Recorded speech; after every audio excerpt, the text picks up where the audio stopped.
Doctor Dalip Kaur Tiwana ਦਾ novel ਹਸਤਾਖਰ ਦਾ 6ਵਾਂ ਅੰਗ। ਤੜਕੇ ਜੇ ਅਮਰ ਨੂੰ ਠੰਡ ਲੱਗੀ, ਉਹ ਕੋਠੇ ਤੋਂ ਉਤਰ ਕੇ ਹੇਠਾਂ ਆ ਗਿਆ ਸੀ। ਬਹਾਦਰ ਅਜੇ ਤੱਕ ਸੁੱਤਾ ਹੋਇਆ ਸੀ। ਉਹਨੇ ਸਟੋਵ 'ਤੇ ਚਾਹ ਬਣਾਈ, ਇੱਕ ਕੱਪ ਬਹਾਦਰ ਨੂੰ ਜਗਾ ਕੇ ਦਿੱਤਾ, ਇੱਕ ਕੱਪ ਆਪ ਪੀਤਾ ਤੇ ਨਾਲ ਸਿਰ ਦੁਖਦੇ ਦੀ ਗੋਲੀ ਖਾਧੀ। ਰਾਤ ਬੜੇ ਅਜੀਬ ਸੁਪਨੇ ਆਉਂਦੇ ਰਹੇ, ਜਿਵੇਂ ਨਾ ਮੈਨੂੰ ਸੁਣਦੇ ਹੋ ਪ੍ਰੋਫੈਸਰ ਸਾਹਿਬ, ਜਿਵੇਂ ਨਾ ਮੈਨੂੰ ਕੁਈਨ ਐਲਿਜ਼ਬੈਥ ਨੇ ਖਾਣੇ 'ਤੇ ਬੁਲਾਇਆ ਅਤੇ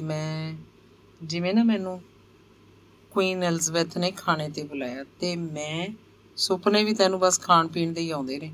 ਅਮਰ ਨੇ ਬਹਾਦਰ ਦੀ ਗੱਲ ਟੋਕ ਕੇ ਕਿਹਾ, ਅੱਗੇ ਤਾਂ ਸੁਣੋ, ਆਪਾਂ ਉੱਥੇ ਖਾਣੇ 'ਤੇ ਜਾਂਦੇ ਹਾਂ। ਜਾਣੀ ਨਹੀਂ, ਮੈਂ ਤੇਰੇ ਨਾਲ ਨਹੀਂ ਜਾਂਦਾ, ਉੱਥੇ ਵੀ ਤੂੰ ਇਕੱਲੇ ਨਹੀਂ ਸਾਰਾ ਕੁਝ। ਉਹ ਰਾਤ ਮੈਂ ਹੀ ਸਾਰੀ ਰੋਟੀ ਖਾ ਗਿਆ। ਅਸਲ 'ਚ ਜਦੋਂ ਦੀ ਮਾਂ ਮਰੀ ਹੈ, ਪਤਾ ਨਹੀਂ ਮੈਨੂੰ ਕੀ ਹੋ ਗਿਆ, ਮੈਂ ਜਿਵੇਂ ਭੁੱਖਾ ਹੀ ਰਹਿਣਾ। ਛੱਡ ਪਰੇ, ਮੈਂ ਤਾਂ ਮਜ਼ਾਕ ਕਰਦਾ ਸੀ। ਅਮਰ ਬਹਾਦਰ ਦੀਆਂ ਅੱਖਾਂ ਦੇ ਕੋਇਆਂ 'ਚੋਂ ਪਾਣੀ ਸਿੰਮਿਆ ਵੇਖ ਕੇ ਬੋਲਿਆ, ਇਸੇ ਲਈ ਮੈਂ ਛੁੱਟੀਆਂ ਵਿੱਚ ਵੀ ਘਰ ਨਹੀਂ ਜਾਂਦਾ। ਇੱਥੇ ਰਹਿੰਦਿਆਂ ਲੱਗਦਾ ਰਹਿੰਦਾ ਮਾਂ ਜਿਵੇਂ ਉੱਥੇ ਹੈ, ਪਰ ਉੱਥੇ ਜਾ ਕੇ ਹੋ ਕੀ ਗਿਆ ਸੀ ਮਾਂ ਨੂੰ? ਪਿਤਾ ਜੀ ਕਿਸੇ ਹੋਰ ਔਰਤ ਕੋਲ ਜਾਣ ਲੱਗ ਪਏ ਸੀ। ਉਹ ਗਮ ਖਾ ਗਈ, ਤਪਦਿਕ ਹੋ ਗਈ ਸੀ। ਅਮਰ ਮਨ 'ਚ ਉਸ ਔਰਤ ਦਾ ਕਿਆਸ ਕਰਨ ਲੱਗਿਆ ਜਿਸ ਤੋਂ ਇਹ ਜਰ ਨਹੀਂ ਹੋਇਆ ਕਿ ਉਹਦਾ ਆਦਮੀ ਕਿਸੇ ਹੋਰ ਔਰਤ ਕੋਲ ਜਾਏ। ਬਹੁਤਾ ਮੋਹ ਵੀ ਮਾੜਾ ਹੀ ਹੈ, ਇਸੇ ਲਈ ਆਪਾਂ ਅਸੂਲ ਬਣਾ ਲਿਆ ਵੀ ਕਿਸੇ ਵੀ ਚੀਜ਼ ਨਾਲ ਮੋਹ ਨਹੀਂ ਪਾਉਣਾ। ਬਹਾਦਰ ਬੋਲਿਆ, ਸਾਡੇ ਨਾਲ ਵੀ ਨਹੀਂ। ਅਮਰ ਨੇ ਬਹਾਦਰ ਦਾ ਰੌਂ ਬਦਲਣ ਲਈ ਕਿਹਾ, ਤੁਹਾਡੇ ਨਾਲ ਗੱਲ ਹੋਰ ਹੈ। ਇੱਕ ਬਸ ਸੀਮਾ ਦੀਦੀ ਹੈ, ਉਹਦੇ ਘਰ ਜਾਏਗਾ ਅੱਜ? ਕੋਈ ਕੰਮ ਹੈ ਤਾਂ ਜਾ ਆਊਂਗਾ। ਨਹੀਂ, ਕੰਮ ਤਾਂ ਕੋਈ ਨਹੀਂ, ਆਖਦਾ ਅਮਰ ਤੌਲੀਆ ਚੁੱਕ ਕੇ ਨਹਾਉਣ ਚਲਾ ਗਿਆ। ਬਹਾਦਰ ਨੇ ਮੰਜੇ ਹੇਠੋਂ ਬੋਤਲ ਚੱਕੀ, ਜਿਹੜੀ ਘੁੱਟ ਸ਼ਰਾਬ ਦੀ ਬਚੀ ਸੀ। ਉਹ ਬੋਤਲ ਨੂੰ ਮੂੰਹ ਲਾ ਕੇ ਹੀ ਪੀ ਗਿਆ। ਉੱਤੋਂ ਚਾਹ ਪੀਣ ਲੱਗ ਪਿਆ। ਚਾਹ ਪੀ ਕੇ ਜੂਠੇ ਭਾਂਡੇ ਚੁੱਕ ਕੇ ਰਸੋਈ 'ਚ ਰੱਖ ਆਇਆ। ਅਲਮਾਰੀ ਵਿੱਚੋਂ ਸਿਗਰਟਾਂ ਦੀ ਡੱਬੀ ਲੱਭਦਾ ਬਹਾਦਰ ਕਿਤਾਬਾਂ ਵੇਖਦਾ ਰਿਹਾ। ਸ਼ਰਤ ਚੰਦਰ ਦੇ ਨਾਵਲ, ਬ੍ਰੈਕਟ ਦੇ ਡਰਾਮੇ, ਕਾਮੂ ਦੇ ਕੰਪਲੀਟ ਵਰਕਸ, ਬਰਟਰੈਂਡ ਰਸਲ ਦੀ autobiography, history of western philosophy, Greek mythology, Levi Strauss ਦਾ ਸੈਵੇਜ ਮਾਈਂਡ ਤੇ ਢੇਰ ਸਾਰੀਆਂ ਕਿਤਾਬਾਂ ਪੇਪਰ ਬੈਗ 'ਚ। ਕੁਝ ਟੌਨਿਕਾਂ, ਕੁਝ ਦਵਾਈਆਂ, ਇੱਕ ਸਿਗਰਟਾਂ ਦੀ ਡੱਬੀ। ਉੱਪਰਲੇ ਖਾਨੇ 'ਚ ਇਹੋ ਕੁਝ ਸੀ। ਸਿਗਰਟਾਂ ਦੀ ਡੱਬੀ ਬਹਾਦਰ ਨੇ ਚੁੱਕ ਕੇ ਜੇਬ 'ਚ ਪਾ ਲਈ। ਫਿਰ ਨਾ ਜਾਣੇ ਕੀ ਸੋਚ ਕੇ ਇੱਕ ਸਿਗਰਟ ਸੁਲਗਾ ਲਈ ਤੇ ਡੱਬੀ ਮੁੜ ਉੱਥੇ ਰੱਖਦੀ। ਅਮਰ ਨਹਾ ਕੇ ਤੌਲੀਏ ਨਾਲ ਮੂੰਹ ਪੂੰਝਦਾ ਆ ਰਿਹਾ ਸੀ। ਅੱਛਾ ਫਿਰ ਭਾਜੀ, ਮੈਂ ਚੱਲਦਾ। ਬਹਾਦਰ ਨੇ ਖੜਾ ਹੋ ਕੇ ਝੋਲਾ ਮੋਢੇ ਤੇ ਲਟਕਾਉਂਦਿਆਂ ਕਿਹਾ। ਭਾਜੀ ਸੁਣ ਕੇ ਅਮਰ ਦੇ ਖੋਜ ਹੀ ਪਈ। ਰਿਸ਼ਤੇ ਮੋਹ ਜਗਾਉਂਦੇ ਨੇ, ਇਸੇ ਲਈ ਉਹ ਕਿਸੇ ਨਾਲ ਕੋਈ ਰਿਸ਼ਤਾ ਨਹੀਂ ਸੀ ਚਾਹੁੰਦਾ। ਤੂੰ ਛੁੱਟੀਆਂ 'ਚ ਕਿੱਥੇ ਜਾਏਗਾ? ਅਮਰ ਨੇ ਪੁੱਛਿਆ। ਪਤਾ ਨਹੀਂ, ਸ਼ਾਇਦ ਦਰਸ਼ਨ ਨਾਲ ਉਹਦੇ ਪਿੰਡ ਚਲਿਆ ਜਾਵਾਂ। ਤੁਹਾਡਾ ਛੁੱਟੀਆਂ ਦਾ ਕੀ ਪ੍ਰੋਗਰਾਮ ਹੈ? ਅਜੇ ਤਾਂ ਪਤਾ ਨਹੀਂ, ਨੌਕਰੀ ਲੱਭਾਂਗਾ ਕਿਧਰੇ, ਸ਼ਾਇਦ ਕਲਕੱਤੇ ਚਲਿਆ ਜਾਵਾਂ। ਇਹ ਬੰਗਾਲਣਾ ਜਾਦੂਗਰਨੀਆਂ ਹੁੰਦੀਆਂ ਨੇ, ਬਹਾਦਰ ਨੇ ਹੱਸ ਕੇ ਕਿਹਾ। ਹੁਣ ਤਾਂ ਮਨ ਕਰਦਾ ਹੈ ਬੇਮਾਇਨਾ ਜਿਹੀ ਜ਼ਿੰਦਗੀ ਜੇ ਕਿਸੇ ਦੇ ਕੰਮ ਆਉਂਦੀ ਹੈ ਤਾਂ ਬੇਸ਼ੱਕ ਕੋਈ ਵਰਤ ਲਵੇ। ਅਮਰ ਬੋਲਿਆ, ਦੁਨੀਆ ਦੇ ਲੋਕ ਪਤਾ ਨਹੀਂ ਕਿਵੇਂ ਆਰਾਮ ਨਾਲ ਜਿਉਂ ਹੀ ਜਾਂਦੇ ਨੇ। ਬਹਾਦਰ ਨੇ ਅਮਰ ਦੀ ਥਾਂ ਗੱਲ ਬਹੁਤੀ ਆਪਣੇ ਆਪ ਨੂੰ ਆਖੀ। ਕੱਲ੍ਹ ਤੋਂ ਛੁੱਟੀਆਂ ਹੋ ਜਾਣੀਆਂ ਨੇ, ਛੁੱਟੀਆਂ ਵਿੱਚ ਹੀ ਮੇਰੀ ਅਪੁਆਇੰਟਮੈਂਟ ਦੀ ਟਰਮ ਖਤਮ ਹੋ ਜਾਣੀ ਹੈ। ਫਿਰ ਤਾਂ ਪਤਾ ਨਹੀਂ ਕਦੋਂ ਮਿਲੀਏ। ਸੋ ਬਹਾਦਰ, ਨਹੀਂ ਭਾਜੀ ਨਹੀਂ, ਦੁਨੀਆ ਬਹੁਤ ਛੋਟੀ ਹੈ। ਆਪਾਂ ਖਾਨਾ ਬਦੋਸ਼ ਕਦੇ ਨਾ ਕਦੇ ਕਿਤੇ ਨਾ ਕਿਤੇ ਮਿਲ ਹੀ ਜਾਇਆ ਕਰਾਂਗੇ। ਨਾ ਜਾਣੇ ਕੀ ਸੋਚਦਾ ਅਮਰ ਕਾਹਲੀ ਕਾਹਲੀ ਤਿਆਰ ਹੋਣ ਲੱਗਿਆ, ਪਰ ਅਜੇ ਤੱਕ ਕਾਫੀ ਟਾਈਮ ਸੀ। ਪਰ ਹੋ ਸਕਦਾ ਹੈ ਨਹੀਂ, ਸ਼ਾਇਦ ਉਹ ਆਪਣੇ ਮਨ ਨਾਲ ਹੀ ਗੱਲਾਂ ਕਰ ਰਿਹਾ ਸੀ। ਬਹਾਦਰ ਨਾ ਜਾਣੇ ਕਦੋਂ ਦਾ ਪੌੜੀਆਂ ਲੈ ਗਿਆ ਸੀ। ਅਮਨ ਨੇ ਸਿਲਕ ਦਾ ਕਮੀਜ਼ ਪਾਇਆ, ਤਾਜ਼ੀ ਡਰਾਈ ਕਲੀਨ ਕੀਤੀ ਪੈਂਟ ਪਾਈ। ਕਿੰਨਾ ਚਿਰ ਸ਼ੀਸ਼ੇ ਅੱਗੇ ਖੜੋਤਾ ਤਿਆਰ ਹੁੰਦਾ ਰਿਹਾ। ਤਿਆਰ ਹੋ ਕੇ ਉਹਨੇ ਰਸੋਈ 'ਚ ਦੁੱਧ ਗਰਮ ਕੀਤਾ, ਅੰਡੇ ਉਬਾਲੇ। ਖਾਣ ਬੈਠਾ ਤਾਂ ਮਨ ਨਹੀਂ ਕੀਤਾ, ਅੰਡੇ ਉਸੇ ਤਰ੍ਹਾਂ ਜਾਲੀ 'ਚ ਰੱਖ ਦਿੱਤੇ। ਇਕੱਲਾ ਦੁੱਧ ਪੀ ਕੇ ਬਾਹਰ ਆ ਗਿਆ। ਨਾ ਜਾਣੇ ਕਿਉਂ ਵਕਤ ਤੋਂ ਪਹਿਲਾਂ ਹੀ ਅੱਜ ਉਹ ਯੂਨੀਵਰਸਿਟੀ ਆ ਗਿਆ। ਜਾਂਦੇ ਨੇ ਬਲੈਕ ਕੌਫੀ ਦਾ ਇੱਕ ਕੱਪ ਕੌਫੀ ਹਾਊਸ 'ਚ ਬੈਠ ਕੇ ਪੀਤਾ। ਫਿਰ ਉਹ ਪੀਰੀਅਡ ਲੈਣ ਗਿਆ। ਬੜੀ ਚੰਗੀ ਤਰ੍ਹਾਂ ਜਮਾਤ ਨੂੰ ਪੜ੍ਹਾਇਆ, ਲਤੀਫੇ ਵੀ ਸੁਣਾਏ, ਮਜ਼ਾਕ ਵੀ ਕੀਤੇ। ਛੁੱਟੀਆਂ 'ਚ ਪੜ੍ਹਨ ਜੋਗੀਆਂ ਕਿਤਾਬਾਂ ਵੀ ਦੱਸੀਆਂ ਤੇ ਲਿਖ ਕੇ ਲਿਆਉਣ ਲਈ ਸਵਾਲ ਵੀ ਦੱਸੇ। ਭਾਵੇਂ ਪਤਾ ਸੀ ਛੁੱਟੀਆਂ ਤੋਂ ਮਗਰੋਂ ਉਹਨੇ ਨਹੀਂ ਆਉਣਾ। ਪੀਰੀਅਡ ਮੁਕਾ ਕੇ ਲਾਇਬ੍ਰੇਰੀ ਗਿਆ, ਕੁਝ ਕਿਤਾਬਾਂ ਵਾਪਸ ਕੀਤੀਆਂ। ਲਾਇਬ੍ਰੇਰੀ ਦਾ ਚੱਕਰ ਕੱਟਿਆ, ਉੜਦੀ ਨਜ਼ਰ ਨਾਲ ਹਾਲ 'ਚ ਬੈਠੇ ਪੜ੍ਹ ਰਹੇ ਲੋਕਾਂ ਨੂੰ ਵੇਖਿਆ ਤੇ ਆਪਣੀ ਕੈਬਿਨ 'ਚ ਆ ਬੈਠਾ। ਸਿਗਰਟ ਸੁਲਗਾ ਲਈ। ਕਿਤਾਬਾਂ ਵੱਲ ਵੇਖ ਕੇ ਖਿਆਲ ਆਇਆ, ਇਹ ਨੌਲੇਜ ਵੀ ਆਖਰ ਕਿਸ ਕੰਮ? ਤੇ ਸੋਚਦਾ ਉਹ ਬਾਰੀ ਵਿੱਚੋਂ ਬਾਹਰ ਵੇਖਣ ਲੱਗਿਆ। दो लड़के हसदे गल्लां करदे लंघे जा रहे सन। अमर नूं चंगे लगे। फिर ਉਹ दूर परे रुखां सड़कां खेतां ते खेतां 'ਚ ਕੰਮ ਕਰਦੇ ਖਿਡੌਣਿਆਂ ਵਰਗੇ ਬੰਦਿਆਂ ਵੱਲ ਵੇਖਣ ਲੱਗਿਆ। ਇਹ ਸਭ ਕੀ ਹੈ? ਉਹਨੇ ਅੱਖਾਂ ਝਮਕ ਕੇ ਸੋਚਣ ਦੀ ਕੋਸ਼ਿਸ਼ ਕੀਤੀ। ਬੂਹੇ ਤੇ ਦਸਤਕ ਹੋਈ। ਆ ਜਾਓ। ਅਮਰ ਨੇ ਉਸੇ ਤਰ੍ਹਾਂ ਬਾਹਰ ਵੱਲ ਝਾਕਦਿਆਂ ਸਿਗਰਟ ਦਾ ਕਸ਼ ਲਾਉਂਦਿਆਂ ਆਖਿਆ, ਸਰ ਮੈਂ ਤੁਹਾਡੇ ਕੋਲੋਂ ਇੱਕ ਗੱਲ ਪੁੱਛਣੀ ਸੀ। ਕੁਲਦੀਪ ਨੇ ਅੰਦਰ ਆਉਂਦੇ ਨੇ ਕਿਹਾ। ਉਹ ਕੁਲਦੀਪ, ਅੱਛਾ ਤੂੰ ਕਲਾਸ 'ਚ ਪੁੱਛ ਲੈਣੀ ਸੀ, ਬੈਠ। ਉਸ ਵੱਲ ਦੂਜੀ ਕੁਰਸੀ ਕਰਦਾ ਅਮਰ ਬੋਲਿਆ, ਸਰ ਗੱਲ ਇਕੱਲਿਆਂ ਨਾਲ ਕਰਨ ਵਾਲੀ ਹੈ। ਸਰ ਗੱਲ ਇਹ ਹੈ। ਅੱਗੋਂ ਕੁਲਦੀਪ ਝੱਕ ਗਈ। ਦੱਸੋ ਕੀ ਗੱਲ ਹੈ? ਸਰ ਤੁਹਾਡੇ ਨਾਲੋਂ ਤਾਂ ਕੋਈ ਸਿਆਣਾ ਬੰਦਾ ਨਹੀਂ ਜੀ ਤੋਂ ਪੁੱਛੀਏ। ਗੱਲ ਅਸਲ 'ਚ ਇਹ ਹੈ ਸਰ, ਉਂਝ ਤਾਂ ਕਰਦਿਆਂ ਝੱਕ ਵੀ ਲੱਗਦੀ ਹੈ, ਪਰ ਸਰ ਹਾਂ ਦੱਸ ਵੀ। ਅਮਰ ਨੇ ਸਿਗਰਟ ਐਸਟਰੇ 'ਚ ਬੁਝਾਉਂਦਿਆਂ ਪੁੱਛਿਆ। ਸਰ ਅੱਛਾ ਕਿਸੇ ਦਿਨ ਫੇਰ ਦੱਸਾਂਗੀ। ਆਖ ਕੁਲਦੀਪ ਉੱਠ ਖੜੀ ਹੋਈ। ਨਹੀਂ ਤੂੰ ਜਿਹੜੀ ਗੱਲ ਕਰਨੀ ਹੈ ਹੁਣੇ ਕਰ ਲੈ। ਕੱਲ ਤੋਂ ਤਾਂ ਛੁੱਟੀਆਂ ਹੋ ਜਾਣੀਆਂ ਨੇ। ਤੁਸੀਂ ਇੱਥੇ ਹੀ ਰਹੋਗੇ ਛੁੱਟੀਆਂ 'ਚ? ਪਤਾ ਨਹੀਂ। ਸਰ ਤੁਸੀਂ ਕਦੇ ਕਿਸੇ ਨੂੰ ਲਵ ਕੀਤਾ? ਸ਼ਰਮਾਉਂਦੀ ਕੁਲਦੀਪ ਨੇ ਪੁੱਛਿਆ। ਲਵ? ਪਰ ਮੈਂ ਤੈਨੂੰ ਕਿਉਂ ਦੱਸਾਂ? ਅਮਰ ਨੇ ਹੱਸ ਕੇ ਕਿਹਾ। ਅੱਛਾ ਸਰ ਫਿਰ ਗੱਲਾਂ ਕਰਾਂਗੀ ਕਦੀ, ਆਖਦੀ ਕੁਲਦੀਪ ਬਿਨਾਂ ਅਮਰ ਦਾ ਜਵਾਬ ਉਡੀਕਿਆ ਕੈਬਿਨ ਤੋਂ ਬਾਹਰ ਆ ਗਈ। ਅਮਰ ਨੇ ਉੱਠ ਕੇ ਬੂਹਾ ਭੇੜ ਲਿਆ। ਨਵੀਂ ਸਿਗਰਟ ਸੁਲਗਾ ਲਈ। ਕਸ਼ ਲਾਉਂਦਾ ਜ਼ਰਾ ਕੁ ਮੁਸਕਰਾਇਆ। ਇਹ ਕੁੜੀਆਂ ਕਿੰਨੀਆਂ ਝੱਲੀਆਂ ਹੁੰਦੀਆਂ ਨੇ, ਸੋਚਦਾ ਉੱਠ ਖੜਾ। ਆਕੜ ਭੰਨੀ ਮੁੜ ਕੁਰਸੀ ਤੇ ਬੈਠ ਗਿਆ। ਸਿਗਰਟ ਪੀਂਦਾ ਮੁੜ ਬਾਰੀ ਵਿੱਚ ਦੀ ਬਾਹਰ ਵੇਖਣ ਲੱਗਿਆ। ਕਿੰਨੇ ਚਿਰ ਤੋਂ ਦਰਸ਼ਨ ਹੇਠਾਂ ਖੜੀ ਇੱਕ ਲੜਕੀ ਨਾਲ ਗੱਲਾਂ ਕਰ ਰਿਹਾ ਸੀ। ਕੀ ਗੱਲਾਂ ਕਰਦੇ ਹੋਣੇ ਨੇ ਇਹ ਲੋਕ ਇੰਨਾ ਚਿਰ? ਅਮਰ ਨੂੰ ਖਿਆਲ ਆਇਆ ਪਰ ਸਮਝ ਨਾ ਲੱਗੀ। ਮੁੜ ਉੱਠ ਖੜਾ ਹੋਇਆ। ਸਿਗਰਟ ਦਾ ਬਚਦਾ ਟੋਟਾ ਐਸਟਰੇ 'ਚ ਬੁਝਾ ਦਿੱਤਾ। ਕੈਬਿਨ ਦਾ ਬੂਹਾ ਬੰਦ ਕੀਤਾ। ਲਾਇਬ੍ਰੇਰੀ ਦੀਆਂ ਪੌੜੀਆਂ ਵੱਲ ਤੁਰ ਪਿਆ। ਹੈਲੋ ਅਮਰ, ਅੱਗੋਂ ਸ਼ਰਮੇ ਨੇ ਕਿਹਾ। ਹੈਲੋ, ਠੀਕ ਠਾਕ? ਅਮਰ ਨੇ ਪੁੱਛਿਆ। 2 ਰੁਪਏ ਤਾਂ ਦੇਣਾ ਯਾਰ, ਕਿਤਾਬਾਂ ਦਾ ਫਾਈਨ ਦੇਣਾ, ਸ਼ਰਮੇ ਨੇ ਆਖਿਆ। ਹਰ ਵਾਰੀ ਤੁਸੀਂ ਫਾਈਨ ਨਾਲ ਹੀ ਮੋੜਦੇ ਹੋ। ਅਮਰ ਨੇ 2 ਰੁਪਏ ਫੜਾਉਂਦਿਆਂ ਹੱਸ ਕੇ ਕਿਹਾ। ਯਾਰ ਪਤਾ ਹੀ ਨਹੀਂ ਲੱਗਦਾ ਕਦੋਂ ਦੂਜੇ ਤੋਂ ਮਗਰੋਂ ਚੌਥਾ ਹਫ਼ਤਾ ਆ ਜਾਂਦਾ।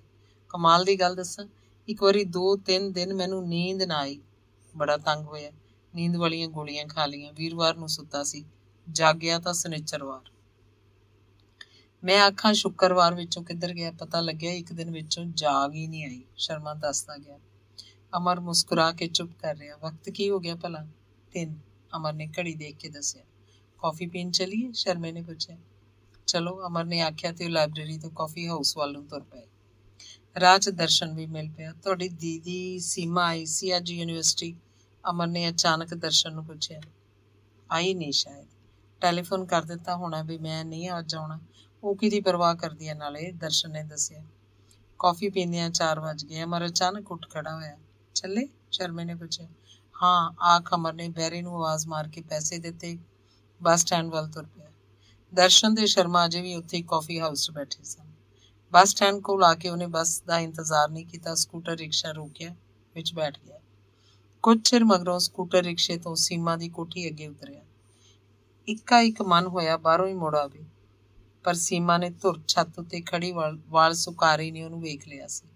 ਉਹਨੇ ਬੂਹੇ ਤੇ ਦਸਤਕ ਦਿੱਤੀ। ਸੀਮਾ ਨੇ ਦਰਵਾਜ਼ਾ ਖੋਲ੍ਹਿਆ। ਤੁਹਾਡੇ ਘਰ ਦਾ ਪਤਾ ਇੱਕ ਦਿਨ ਬਹਾਦਰ ਨੇ ਦੱਸਿਆ ਸੀ, ਸੋ ਅੰਦਾਜ਼ੇ ਨਾਲ ਹੀ ਪਹੁੰਚ ਗਿਆ। ਅਮਰ ਸੋਫੇ ਤੇ ਬੈਠਦਾ ਬੋਲਿਆ। ਚਾਹ ਪੀਓਗੇ? ਕੌਫੀ? ਉਹਨੇ ਖੜੀ ਨਹੀਂ ਪੁੱਛਿਆ। ਜੋ ਮਰਜ਼ੀ ਪਿਲਾ ਦਿਓ। ਅੰਦਰ ਜਾ ਕੇ ਸੀਮਾ ਨੇ ਸੰਤੂ ਨੂੰ ਚਾਹ ਬਣਾਉਣ ਲਈ ਕਿਹਾ। ਬੇਜੀ ਨਾਲ ਕੁਝ ਖਾਣ ਨੂੰ ਵੀ ਭੇਜ ਦਿਓ। ਜਦੋਂ ਉਹਨੇ ਕਿਹਾ ਤਾਂ ਬੇਜੀ ਨੇ ਡਰਾਇੰਗ ਰੂਮ ਵੱਲ ਆ ਕੇ ਝਾਤ ਮਾਰੀ, ਕੌਣ ਆਇਆ? ਜਿਸ ਲਈ ਉਹ ਚੇਚ ਨਾਲ ਆਖਣ ਆਈ ਹੈ। ਬੇਜੀ ਮੱਥਾ ਟੇਕਦਾ ਅਮਰ ਨੇ ਖੜੇ ਹੋ ਕੇ ਕਿਹਾ। ਜਿਉਂਦਾ ਰਹੋ ਪੁੱਤ। ਆਖ ਬੇਜੀ ਨੇ ਕੋਲ ਆ ਕੇ ਉਹਦਾ ਮੋਢਾ ਪਲੋਸਿਆ ਤੇ ਚਾਹ ਨਾਲ ਕੁਝ ਬਣਾਉਣ ਲਈ ਰਸੋਈ ਵੱਲ ਚਲੇ ਗਏ। ਸੀਮਾ ਸ਼ਾਇਦ ਅੰਦਰ ਜਾ ਕੇ ਆਪਣੇ ਵਾਲਾਂ ਦੀ ਗੁੱਤ ਕਰਨ ਲੱਗ ਪਈ ਸੀ। ਅਮਰ ਨੇ ਕਮਰੇ ਵੱਲ ਨਜ਼ਰ ਮਾਰੀ। ਸਾਹਮਣੇ ਸੀਮਾ ਦੀ ਆਪਣੀ ਬਣਾਈ ਆਪਣੀ ਤਸਵੀਰ ਸੀ। ਕਿੱਡੀ ਈਗੋਇਸਟਿਕ ਹੈ ਇਹ ਕੁੜੀ, ਆਪਣੀ ਤਸਵੀਰ ਬਣਾ ਕੇ ਲਗਾ ਰੱਖੀ ਹੈ। ਖਿਆਲ ਅਮਰ ਦੇ ਮਨ ਵਿੱਚ ਦੀ ਲੰਘਿਆ। ਕਾਰਨਸ ਉੱਤੇ ਬੁੱਧ ਦਾ ਮਾਰਬਲ ਦਾ ਸਟੈਚੂ, ਚਾਂਦੀ ਦਾ ਕੈਂਡਲ ਸਟੈਂਡ, ਸ਼ੈਂਡਲੀਅਰ, ਵੱਡੇ ਸੋਫੇ, ਸ਼ੀਸ਼ੇ ਦਾ ਗੋਲ ਮੇਜ਼, ਪਰਦੇ, ਕਾਰਪੇਟ, ਸਭ ਕਾਸੇ ਤੋਂ ਕਿਸੇ ਪੁਰਾਣੇ ਅਮੀਰ ਜੇ ਘਰ ਦਾ ਕਮਰਾ ਲੱਗਦਾ ਸੀ। ਵਾਲਾਂ ਦੀ ਗੁੱਤ ਕਰੀ ਸਿਰ ਤੇ ਚੁੰਨੀ ਲਈ ਮੁਸਕਰਾਉਂਦੀ ਸੀਮਾ ਅੰਦਰ ਆਈ ਤੇ ਸਾਹਮਣੇ ਸੋਫੇ ਤੇ ਬੈਠ ਗਈ। ਕੀ ਹਾਲ ਹੈ? ਅਮਰ ਨੇ ਪੁੱਛਿਆ। ਠੀਕ ਹੈ। ਯੂਨੀਵਰਸਿਟੀ ਨਹੀਂ ਗਏ? ਯੂਨੀਵਰਸਿਟੀ ਜਾਣਾ ਕਿਉਂ ਜ਼ਰੂਰੀ ਸੀ? ਸੀਮਾ ਨੇ ਜ਼ਰਾ ਹੱਸ ਕੇ ਕਿਹਾ। ਮੇਰਾ ਖਿਆਲ ਸੀ ਤੁਸੀਂ ਆਓਗੇ। ਮੇਰੇ ਬਾਰੇ ਜੇ ਲੋਕ ਆਪਣੀ ਮਰਜ਼ੀ ਨਾਲ ਹੀ ਖਿਆਲ ਬਣਾ ਲੈਣ ਤਾਂ ਮੈਂ ਕੀ ਕਰ ਸਕਦੀ ਹਾਂ। I am sorry Seema. Sorry madam. ਕਿਸ ਲਈ? ਜੋ ਕੁਝ ਵੀ ਉਸ ਦਿਨ ਮੈਂ ਕਿਹਾ ਸੀ। ਤੁਹਾਨੂੰ ਸੌਰੀ ਫੀਲ ਕਰਨ ਦੀ ਲੋੜ ਨਹੀਂ। ਜਿਹੜੀ ਲੜਕੀ ਬਾਹਰ ਕੰਮ ਕਰਦੀ ਹੈ ਉਹ ਦੂਜਿਆਂ ਨੂੰ ਇੱਕ ਕਿਸਮ ਦਾ ਅਧਿਕਾਰ ਦੇ ਦਿੰਦੀ ਹੈ ਕਿ ਉਸ ਬਾਰੇ ਜੋ ਮਰਜ਼ੀ। ਨਹੀਂ, ਮੈਂ ਗਲਤ ਸੀ। ਉਹ ਕੁੜੀਆਂ ਹੋਰ ਹੁੰਦੀਆਂ ਨੇ ਜੋ, ਪਰ ਮੈਂ ਤਾਂ ਤੁਹਾਨੂੰ ਕੁਝ ਨਹੀਂ ਆਖਿਆ। ਆਪਣੇ ਆਪ ਨੂੰ ਭੁੱਲਣ ਲਈ ਤਸਵੀਰ ਬਣਾਉਂਦੇ ਰਹਿਣਾ ਤੇ ਫਿਰ ਇਹ ਮੇਰੀ ਆਪਣੀ ਸਮੱਸਿਆ ਹੈ। ਸੀਮਾ ਗੱਲ ਟੋਕ ਕੇ ਬੋਲੀ। ਕੁਝ ਪਲ ਚੁੱਪ ਵਰਤੀ ਰਹੀ। ਸੁਣੋ, ਅਮਰ ਨੇ ਗੱਲ ਸ਼ੁਰੂ ਕੀਤੀ। ਮੇਰੇ ਕੋਲ ਜ਼ਿੰਦਗੀ 'ਚ ਇੰਨਾ ਵਕਤ ਨਹੀਂ ਕਿ ਮੂੰਹ ਆਖਣ ਤੋਂ ਬਿਨਾਂ ਇਹ ਗੱਲ ਮੈਂ ਤੁਹਾਨੂੰ ਹੋਰ ਕਿਸੇ ਤਰ੍ਹਾਂ ਸਮਝਾ ਸਕਦਾ। ਕੀ? ਸੀਮਾ ਨੇ ਪੁੱਛਿਆ। I need you. ਕੀ ਮਤਲਬ? ਸੀਮਾ ਨੇ ਹੈਰਾਨ ਹੋ ਕੇ ਪੁੱਛਿਆ। ਆਈ ਲਵ ਯੂ। ਅਮਰ ਨੇ ਉਸ ਵੱਲ ਝਾਕ ਕੇ ਆਖਿਆ। ਸੀਮਾ ਨੇ ਘਬਰਾ ਕੇ ਉਸ ਵੱਲ ਦੇਖਿਆ, ਫਿਰ ਚੁੱਪਚਾਪ ਕੁਝ ਸੋਚਦੀ ਰਹੀ। ਮੈਂ ਸੋਚਿਆ ਸੀ ਕਦੇ ਵਿਆਹ ਨਹੀਂ ਕਰਾਂਗਾ, ਪਰ ਅਮਰ ਜਿਵੇਂ ਆਪਣੇ ਆਪ ਨੂੰ ਆਖ ਰਿਹਾ ਸੀ। ਵਰਕਿੰਗ ਗਰਲਸ ਚੰਗੀਆਂ ਨਹੀਂ ਹੁੰਦੀਆਂ, ਸੀਮਾ ਨੇ ਇੱਕ ਰੋਸ ਵਾਂਗ ਆਖਿਆ। ਨਹੀਂ, ਉਹ ਵਰਕਿੰਗ ਗਰਲਸ ਹੋਰ ਹੁੰਦੀਆਂ ਨੇ, ਅਮਰ ਬੋਲਿਆ। ਤੂੰ ਤੇ ਬਹੁਤ ਅੱਛੀ ਲੜਕੀ ਹੈ ਸੀਮਾ, ਬਹੁਤ ਅੱਛੀ ਲੜਕੀ। ਸੀਮਾ ਸ਼ਰਮਾ ਗਈ। ਪਤਾ ਨਹੀਂ ਇਹ ਲੜਕਾ ਬੇਜੀ ਨੂੰ ਕਿਹੋ ਜਿਹਾ ਲੱਗਿਆ ਸੀ ਕਿ ਤਾਜ਼ੇ ਪਕੌੜੇ ਬਣਾਈ, ਖੋਏ ਦੇ ਲੱਡੂ ਪਲੇਟ 'ਚ ਰੱਖੀ, ਨੌਕਰ ਦੀ ਥਾਂ ਉਹ ਆਪ ਚਾਹ ਲਈ ਆ ਰਹੇ ਸਨ। ਅੰਗ 7ਵਾਂ। ਸ਼ਹਿਰੋਂ ਬਾਹਰ ਨਵੀਂ ਬਸਤੀ। ਬਸਤੀ ਦਾ ਘੱਟ ਆਬਾਦ ਕੋਨੇ ਵਿੱਚ 2 ਵੱਡੇ ਕਮਰਿਆਂ ਦਾ ਉੱਪਰਲੀ ਮੰਜ਼ਿਲ ਉੱਪਰ ਨਿੱਕਾ ਜਿਹਾ ਘਰ। ਰੁੱਤ ਗਰਮੀ ਦੀ, ਵੇਲਾ ਦੁਪਹਿਰ। ਸੌਣ ਵਾਲੇ ਕਮਰੇ 'ਚ ਅਮਰ ਪਾਸਾ ਪਰਤ ਕੇ ਮੰਜੇ ਉੱਤੇ ਪਿਆ ਸੀ। ਬਾਰੀ ਵਿੱਚੋਂ ਦੀ ਬਾਹਰ ਅਸਮਾਨ ਵੱਲ ਵੇਖ ਰਿਹਾ ਸੀ। ਸੀਮਾ ਨੇ ਆ ਕੇ ਆਖਿਆ, ਰੋਟੀ ਖਾ ਲਓ। ਅਮਰ ਬੋਲਿਆ, ਨਹੀਂ। ਕੁਝ ਚਿਰ ਚੁੱਪਚਾਪ ਉਸੇ ਤਰ੍ਹਾਂ ਪਿਆ ਰਿਹਾ, ਫਿਰ ਹੌਲੀ ਹੌਲੀ ਉੱਠ ਕੇ ਖਾਣੇ ਵਾਲੀ ਮੇਜ਼ ਤੇ ਆ ਗਿਆ। ਸਾਰਾ ਦਹੀਂ ਮੈਨੂੰ ਕਿਉਂ ਪਾ ਦਿੱਤਾ? ਅਮਰ ਨੇ ਪੁੱਛਿਆ। ਦਹੀਂ ਮੈਨੂੰ ਚੰਗਾ ਨਹੀਂ ਲੱਗਦਾ, ਸੀਮਾ ਨੇ ਦੱਸਿਆ। ਚੰਗਾ ਨਹੀਂ ਲੱਗਦਾ? ਅਮਰ ਨੇ ਤਲਖੀ ਨਾਲ ਦੁਹਰਾਇਆ। ਰਾਤ ਨੂੰ ਦੁੱਧ ਚੰਗਾ ਨਹੀਂ ਲੱਗਦਾ, ਸਵੇਰੇ ਅੰਡਾ ਚੰਗਾ ਨਹੀਂ ਲੱਗਦਾ। This is emotional blackmail. ਹਰ ਗੱਲ 'ਚ ਫਿਲਾਸਫੀ ਨਾ ਘੁੱਟਿਆ ਕਰੋ, ਸੀਮਾ ਬੋਲੀ। ਰੋਟੀ ਖਾਂਦਿਆਂ ਥੋੜ੍ਹੀ ਦੇਰ ਬਾਅਦ, ਹਾਂਜੀ, ਸੀਮਾ ਨੇ ਆਖਿਆ। ਸੁਣਿਆ ਯੂਨੀਵਰਸਿਟੀ ਕੋਲ ਪਲਾਟ ਵਿਕਾਊ ਨੇ, ਬਹਾਦਰ ਦੱਸਦਾ ਸੀ, ਸੀਮਾ ਬੋਲੀ। ਪਤਾ ਨਹੀਂ, ਅਮਰ ਨੇ ਜਵਾਬ ਦਿੱਤਾ। ਆਪਾਂ ਲੈ ਨਾ ਲਈਏ, ਫਿਰ ਲੋਨ ਲੈ ਕੇ ਘਰ ਪਾ ਲਾਂਗੇ। ਮੈਨੂੰ ਕਿਰਾਏ ਦੇ ਘਰ 'ਚ ਰਹਿਣਾ ਚੰਗਾ ਨਹੀਂ ਲੱਗਦਾ। ਅਮਰ ਚੁੱਪ ਕਰ ਰਿਹਾ। ਉਹਦੇ ਤਿਉੜੀਆਂ ਪੈ ਗਈਆਂ। ਕੁਝ ਚਿਰ ਮਗਰੋਂ ਬੋਲਿਆ, ਕਿੰਨੇ ਕੁ ਲੋਕ ਨੇ ਜਿਨ੍ਹਾਂ ਕੋਲ ਆਪਣੇ ਘਰ ਨੇ? 2 ਸਾਲ ਹੋ ਗਏ ਆਪਾਂ ਨੂੰ ਕਿਰਾਏ ਦੇ ਇਸ ਘਰ 'ਚ ਰਹਿੰਦੇ ਆ। ਮਾਲਕ ਮਕਾਨ ਕਿਸੇ ਵੀ ਦਿਨ ਖਾਲੀ ਕਰਨ ਨੂੰ ਆਖ ਸਕਦਾ ਹੈ, ਸੀਮਾ ਨੇ ਉਦਾਸ ਜਿਹੀ ਹੋ ਕੇ ਆਖਿਆ। ਆਪਣੇ ਕੋਲ ਪੈਸੇ ਕਿੱਥੇ ਨੇ ਪਲਾਟ ਲੈਣ ਜੋਗੇ? ਲੋਨ ਲੈ ਕੇ ਮੈਂ ਸਾਰੀ ਉਮਰ ਲਈ ਯੂਨੀਵਰਸਿਟੀ ਨਾਲ ਬੱਝ ਨਹੀਂ ਜਾਣਾ ਚਾਹੁੰਦਾ। ਸੀਮਾ ਨੇ ਫਿਰ ਕੁਝ ਨਾ ਆਖਿਆ। ਰੋਟੀ ਖਾ ਕੇ ਅਮਰ ਫਿਰ ਸੌਣ ਵਾਲੇ ਕਮਰੇ 'ਚ ਆ ਕੇ ਪੱਖਾ ਚਲਾ ਕੇ ਪੈ ਗਿਆ। ਚੀਜ਼ਾਂ ਸਮੇਟ ਕੇ, ਭਾਂਡੇ ਰਸੋਈ 'ਚ ਰੱਖ ਕੇ, ਹੱਥ ਧੋ ਕੇ, ਸੀਮਾ ਵੀ ਅਮਰ ਦੇ ਕੋਲ ਉਹਦੀ ਪੁਆਂਦੀ ਆ ਕੇ ਬੈਠ ਗਈ। ਅਮਰ ਉਸ ਵੱਲ ਟਿਕ ਲਾ ਕੇ ਵੇਖਦਾ ਰਿਹਾ। ਫਿਰ ਬੋਲਿਆ, ਤੂੰ ਮਕਾਨ ਬਾਰੇ ਕਹਿੰਦੀ ਸੀ ਨਾ ਸੀਮਾ? ਸੀਮਾ ਆਸ ਨਾਲ ਉਸ ਵੱਲ ਝਾਕੀ ਤੇ ਬੋਲੀ, ਦੇਖੋ ਮਕਾਨ ਤਾਂ ਆਪਣਾ ਚਾਹੀਦਾ ਹੈ।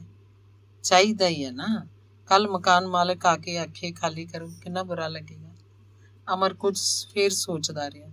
ਸ਼ਾਇਦ ਤੂੰ ਠੀਕ ਆਖਦੀ ਹੈ, ਸਧਾਰਨ ਘਰ ਗ੍ਰਸਤੀ ਲਈ ਮਕਾਨ ਚਾਹੀਦਾ ਹੀ ਹੋਣਾ ਹੈ, ਪਰ ਮੈਨੂੰ ਲੱਗਦਾ ਹੈ ਮੈਂ ਤੇ ਕਿਧਰੇ ਚਲਿਆ ਜਾਣਾ ਹੈ, ਕਿਤੇ ਬਹੁਤ ਦੂਰ। ਇਹ ਤੁਸੀਂ ਕੀ ਆਖਦੇ ਹੋ? ਸੱਚੀ ਸੀਮਾ, ਮੇਰਾ ਜੀ ਨਹੀਂ ਲੱਗਦਾ। ਠੀਕ ਪਤਾ ਵੀ ਨਹੀਂ ਕਿ ਕਿਉਂ ਨਹੀਂ ਲੱਗਦਾ। ਮੈਂ ਕੁਝ ਕਰਨਾ ਹੈ, ਕਿਤੇ ਜਾਣਾ ਹੈ, ਮੈਂ ਬੱਝ ਕੇ ਨਹੀਂ ਜੀ ਸਕਦਾ। ਸੀਮਾ ਚੁੱਪ ਰਹੀ। ਉਹਦੇ ਚਿਹਰੇ ਉੱਪਰ ਕਿਧਰੋਂ ਕੋਈ ਹਲਕਾ ਜਿਹਾ ਪਰਛਾਵਾਂ ਆ ਕੇ ਬੈਠ ਗਿਆ। ਇੱਕ ਵਾਰੀ ਤੂੰ ਆਖਦੀ ਸੀ ਨਾ ਕਿ ਤੂੰ ਜਿਉਣਾ ਚਾਹੁੰਦੀ ਹੈ। ਕਿਵੇਂ ਜਿਉਣਾ ਚਾਹੁੰਦੀ ਹੈ ਤੂੰ? ਕਾਹਦੇ ਲਈ? ਤੁਸੀਂ ਦੱਸੋ, ਤੁਸੀਂ ਕਿਵੇਂ ਜਿਉਣਾ ਚਾਹੁੰਦੇ ਹੋ? ਮੈਂ ਰੂਟੀਨ ਜ਼ਿੰਦਗੀ ਨਹੀਂ ਜੀ ਸਕਦਾ। I feel ਡਿਸਗਸਟਿਡ and ਟਾਰਚਰਡ। ਅਮਰ ਨੇ ਦੇਖਿਆ ਸੀਮਾ ਨੇ ਲੰਮਾ ਜਿਹਾ ਸਾਹ ਭਰਿਆ ਤੇ ਉਦਾਸ ਹੋ ਗਈ। ਬੋਲਿਆ, ਮੇਰੇ ਨਾਲ ਵਿਆਹ ਕਰਵਾ ਕੇ ਤੂੰ ਮੁਸੀਬਤ 'ਚ ਹੀ ਫਸ ਗਈ ਹੈ ਨਾ। ਮੈਂ ਇਹਨਾਂ 2 ਸਾਲਾਂ 'ਚ ਤੈਨੂੰ ਕੋਈ ਸੁੱਖ ਨਹੀਂ ਦੇ ਸਕਿਆ। ਤੁਸੀਂ ਮੇਰੇ ਕੋਲ ਹੋਵੋ, ਹੋਰ ਮੈਨੂੰ ਕੁਝ ਨਹੀਂ ਚਾਹੀਦਾ। ਪਰ ਸੀਮਾ, ਇੱਕ ਵਾਰੀ ਮੈਂ ਪਹਿਲੇ ਵੀ ਪੁੱਛਿਆ ਸੀ ਕਿ ਕੁੱਕੂ ਦਾ ਤੇਰੇ ਨਾਲੋਂ ਪਹਿਲਾਂ ਵਿਆਹ ਕਿਵੇਂ ਹੋ ਗਿਆ? ਉਹ ਤਾਂ ਤੇਰੇ ਨਾਲੋਂ ਛੋਟੀ ਹੈ। ਅਮਰ ਨੇ ਗੱਲ ਬਦਲਣ ਲਈ ਪੁੱਛਿਆ। ਉਸ ਡਾਕਟਰ ਲੜਕੇ ਦੇ ਘਰ ਵਾਲਿਆਂ ਨੂੰ ਸ਼ਾਇਦ ਕਿਸੇ ਨੇ ਆਖ ਦਿੱਤਾ ਸੀ ਕਿ ਕੁੱਕੂ ਬਾਪੂ ਜੀ ਦੀ ਧੀ ਹੈ ਤੇ ਮੈਂ ਕਿਸੇ ਕੋਲੋਂ ਲਈ ਹੋਈ ਹਾਂ, ਇਸ ਲਈ ਉਹਨਾਂ ਨੇ ਕੁੱਕੂ ਦਾ ਰਿਸ਼ਤਾ ਮੰਗ ਲਿਆ ਸੀ। ਸ਼ੁਕਰ ਹੈ ਕਿ ਉਹਨਾਂ ਕੁੱਕੂ ਦਾ ਰਿਸ਼ਤਾ ਮੰਗਿਆ ਸੀ। ਜੇ ਤੇਰਾ ਮੰਗ ਲੈਂਦੇ ਮੈਂ ਕੀ ਕਰਦਾ? ਅਮਰ ਨੇ ਹੱਸ ਕੇ ਆਖਿਆ, ਪਰ ਦੂਜੇ ਹੀ ਪਲ ਬੜਾ ਸੰਜੀਦਾ ਹੋ ਕੇ ਉਹਨੂੰ ਪੁੱਛਿਆ, ਸੀਮਾ ਕੀ ਸੱਚੀ ਬਾਪੂ ਜੀ ਹੋਰਾਂ ਨੇ ਤੈਨੂੰ ਕਿਸੇ ਕੋਲੋਂ ਲਿਆ ਸੀ? ਪਤਾ ਨਹੀਂ, ਸੀਮਾ ਬੋਲੀ। ਸੀਮਾ ਨੂੰ ਯਾਦ ਆਇਆ ਪਹਿਲੀ ਵਾਰੀ ਜਿਸ ਦਿਨ ਉਹਨੂੰ ਇਸ ਗੱਲ ਦਾ ਪਤਾ ਲੱਗਿਆ ਸੀ ਤਾਂ ਉਹ ਹੈਰਾਨ ਹੋ ਕੇ ਆਲੇ ਦੁਆਲੇ ਝਾਕੀ ਸੀ। ਉਸ ਰਾਤ ਸਾਰੀ ਰਾਤ ਉਹਨੂੰ ਨੀਂਦ ਨਹੀਂ ਸੀ ਆਈ। ਮਾਨੀ ਮਾਨੋ ਬਾਪੂ ਜੀ ਤੇ ਬੇਜੀ ਨੂੰ ਪੁੱਛਦੀ ਰਹੀ, ਬੇਜੀ ਮੈਂ ਕੌਣ ਆ? ਉਸ ਰਾਤ ਉਹਨੂੰ ਲੱਗਿਆ ਸੀ ਜਿਵੇਂ ਸਾਰੀ ਦੀ ਸਾਰੀ ਉਹ ਕੱਚ ਦੀ ਬਣੀ ਹੋਈ ਸੀ। ਘਰ ਦੀ ਧੁਰ ਉੱਪਰਲੀ ਛੱਤ ਤੋਂ ਹੇਠਾਂ ਵਿਹੜੇ 'ਚ ਡਿੱਗ ਕੇ ਚੂਰਾ ਚੂਰਾ ਹੋ ਗਈ ਸੀ ਤੇ ਹੁਣ ਉਹ ਆਪਣੀਆਂ ਹੀ ਕੀਚਰਾਂ ਚੁਣ ਰਹੀ ਸੀ। ਕੀ ਬੇਜੀ ਤੇ ਬਾਪੂ ਜੀ ਮੈਨੂੰ ਯਤੀਮਖਾਨੇ 'ਚੋਂ ਲੈ ਕੇ ਆਏ ਸੀ? ਕੀ ਬੇਜੀ ਤੇ ਬਾਪੂ ਜੀ ਤੈਨੂੰ ਯਤੀਮਖਾਨੇ 'ਚੋਂ ਲੈ ਕੇ ਆਏ ਸੀ? ਅਮਰ ਨੇ ਪੁੱਛਿਆ। ਪਤਾ ਨਹੀਂ, ਉਹ ਬੋਲੀ, ਭਾਵੇਂ ਉਹ ਕਈ ਵਾਰ ਆਪਣੇ ਚੇਤੇ 'ਚ ਯਤੀਮਖਾਨੇ ਨੂੰ ਵੀ ਚਿਤਵਦੀ ਰਹੀ ਸੀ, ਪਰ ਯਤੀਮਖਾਨੇ 'ਚੋਂ ਕਿੱਥੋਂ ਆ ਗਈ ਸੀ? ਜਿਨ੍ਹਾਂ ਦੇ ਮਾਂ-ਬਾਪ ਨਹੀਂ ਹੁੰਦੇ, ਸਗੋਂ ਜਿਨ੍ਹਾਂ ਬੱਚਿਆਂ ਦੇ ਬਾਪ ਨਹੀਂ ਹੁੰਦੇ, ਮਾਵਾਂ ਕੂੜੇ ਦੇ ਢੇਰਾਂ ਉੱਤੇ, ਗੰਦਿਆਂ ਨਾਲਿਆਂ 'ਚ, ਸੁੰਨੀਆਂ ਥਾਵਾਂ ਉੱਤੇ ਬੱਚੇ ਸੁੱਟ ਜਾਂਦੀਆਂ ਨੇ। ਉਹ ਆਪਣੇ ਆਪ ਨੂੰ ਕਿਸੇ ਕੂੜੇ ਦੇ ਢੇਰ ਉੱਪਰ ਪਈ ਦੇਖ ਰਹੀ ਸੀ। ਕੋਈ ਮਾਂ ਮੂੰਹ ਛੁਪਾ ਕੇ ਤੁਰੀ ਜਾ ਰਹੀ ਸੀ ਤੇ ਪਿਓ ਕਿੱਥੇ ਸੀ? ਪਿਓ। ਸੀਮਾ ਜੀ ਕੀ ਸੋਚਣ ਲੱਗ ਪਏ? ਅਮਰ ਨੇ ਉਹਨੂੰ ਸੋਚਾਂ ਜਿਹੀਆਂ 'ਚ ਖੋਈ ਦੇਖ ਕੇ ਪੁੱਛਿਆ।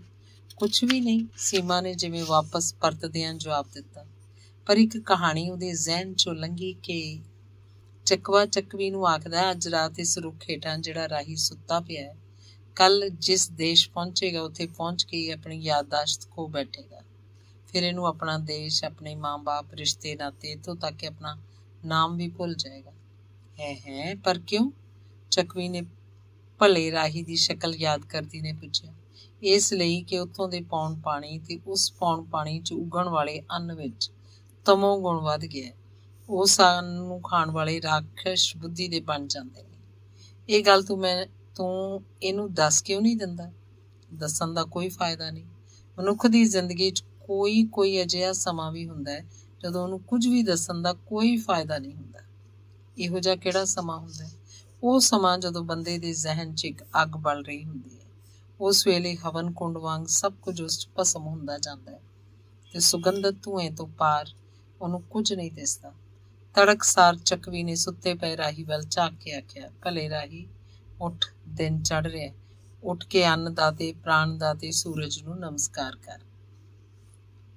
ਪੌ ਫੁੱਟਣ ਲੱਗੀ। ਰਾਹੀ ਜਾਗਿਆ, ਸੂਰਜ ਨੂੰ ਪ੍ਰਣਾਮ ਕੀਤਾ, ਦਰਿਆ 'ਚ ਇਸ਼ਨਾਨ ਕੀਤਾ ਤੇ ਡੱਕੇ ਇਕੱਠੇ ਕਰਕੇ ਰੁੱਖ ਹੇਠ ਅੱਗ ਬਾਲਣ ਲੱਗਿਆ।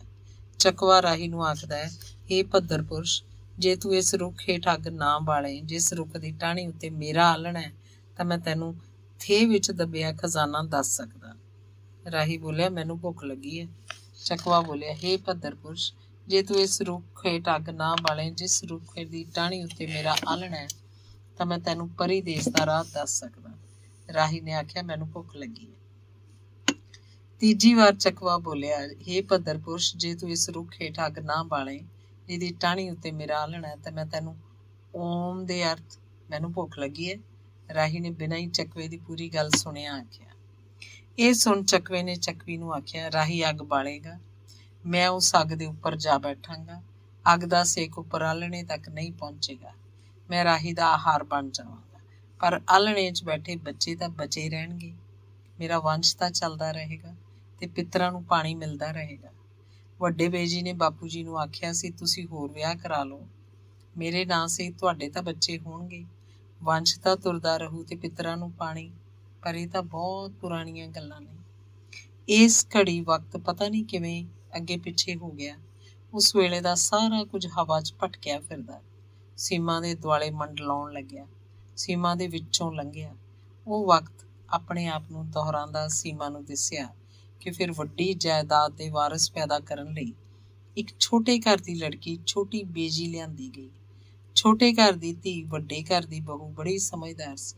ਜਾਣਦੀ ਸੀ ਵੱਡੀ ਬੇਜੀ ਨੇ ਬੱਚਿਆਂ ਨੂੰ ਉਹਨੇ ਜਨਮ ਦੇਣਾ, ਪਰ ਲੱਖ ਚਾਹੁਣ ਤੇ ਵੀ ਵੱਡੀ ਬੇਜੀ ਨੇ ਅਣਜੰਮੇ ਬੱਚਿਆਂ ਲਈ ਉਸ ਛੋਟੀ ਦੇ ਨਾ ਮਨ 'ਚ ਕੋਈ ਮੋਹ ਜਾਗਿਆ, ਨਾ ਤਨ 'ਚ ਕੋਈ ਕਰੁੰਬਲ ਫੁੱਟੀ।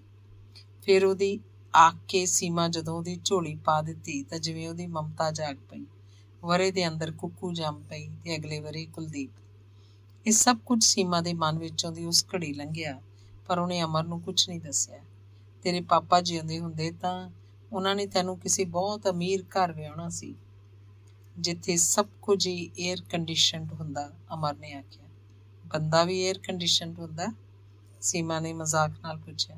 पर सीमा, मैं कई वारी सोचदा तेरे आले दुआले इन्ने लोग सन, तू किसे नूं बात वाले दिओ दे महल च कदी कोई बंदा नहीं सी जा सकदा, ते जे कदे कोई दिओ दी गैर हाਜ਼ਰੀ च लुक छिप के चलिया भी ਜਾਂਦਾ ਤਾਂ ਦਿਓ ਦੀ ਧੀ ਕਿਸੇ ਨੂੰ ਮੱਖੀ ਬਣਾ ਕੇ ਕੰਧ ਨਾਲ ਲਾ ਦਿੰਦੀ, ਕਿਸੇ ਨੂੰ ਗਿੱਦੜ ਲੂੰਬੜ ਬਣਾ ਕੇ ਮੰਜੇ ਹੇਠ ਛੁਪਾ ਦਿੰਦੀ।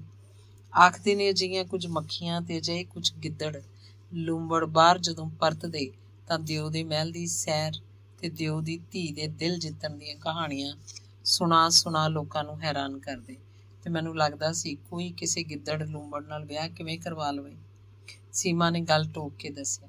ਕਦੇ ਕਦੇ ਗਰਮੀ ਨਾਲ ਮੇਰੇ ਪੈਰ ਸੜਨ ਲੱਗ ਜਾਂਦੇ ਨੇ। ਇੱਕ ਸੀਮਾ ਨੇ ਗੱਲ ਬਦਲ ਕੇ ਆਖਿਆ। ਗਰੀਬ ਲੋਕ ਅਜਿਹੀ ਧੁੱਪ 'ਚ ਮਜ਼ਦੂਰੀ ਵੀ ਕਰਦੇ ਨੇ ਸੀਮਾ। ਜਿਸ ਘਰ 'ਚ ਕੋਈ ਜੰਮਦਾ ਹੈ ਉਸ ਘਰ ਦੀ ਤਕਦੀਰ ਤਾਂ ਫਿਰ ਭੋਗਣੀ ਪੈਂਦੀ ਹੈ। ਕਿਸੇ ਘਰ 'ਚ ਜੰਮ ਪੈਣਾ ਮਹਿਜ਼ ਇੱਕ ਹਾਦਸਾ ਹੈ। ਇਹੀ ਗੱਲ ਤੁਹਾਡੀ ਤਕਦੀਰ ਬਣ ਜਾਏ, ਇਹ ਬਕਵਾਸ ਹੈ। ਅਮਰ ਨੇ ਜਦੋਂ ਆਖਿਆ, ਸੀਮਾ ਸੋਚਾਂ ਜਿਹੀਆਂ 'ਚ ਉਲਝ ਗਈ।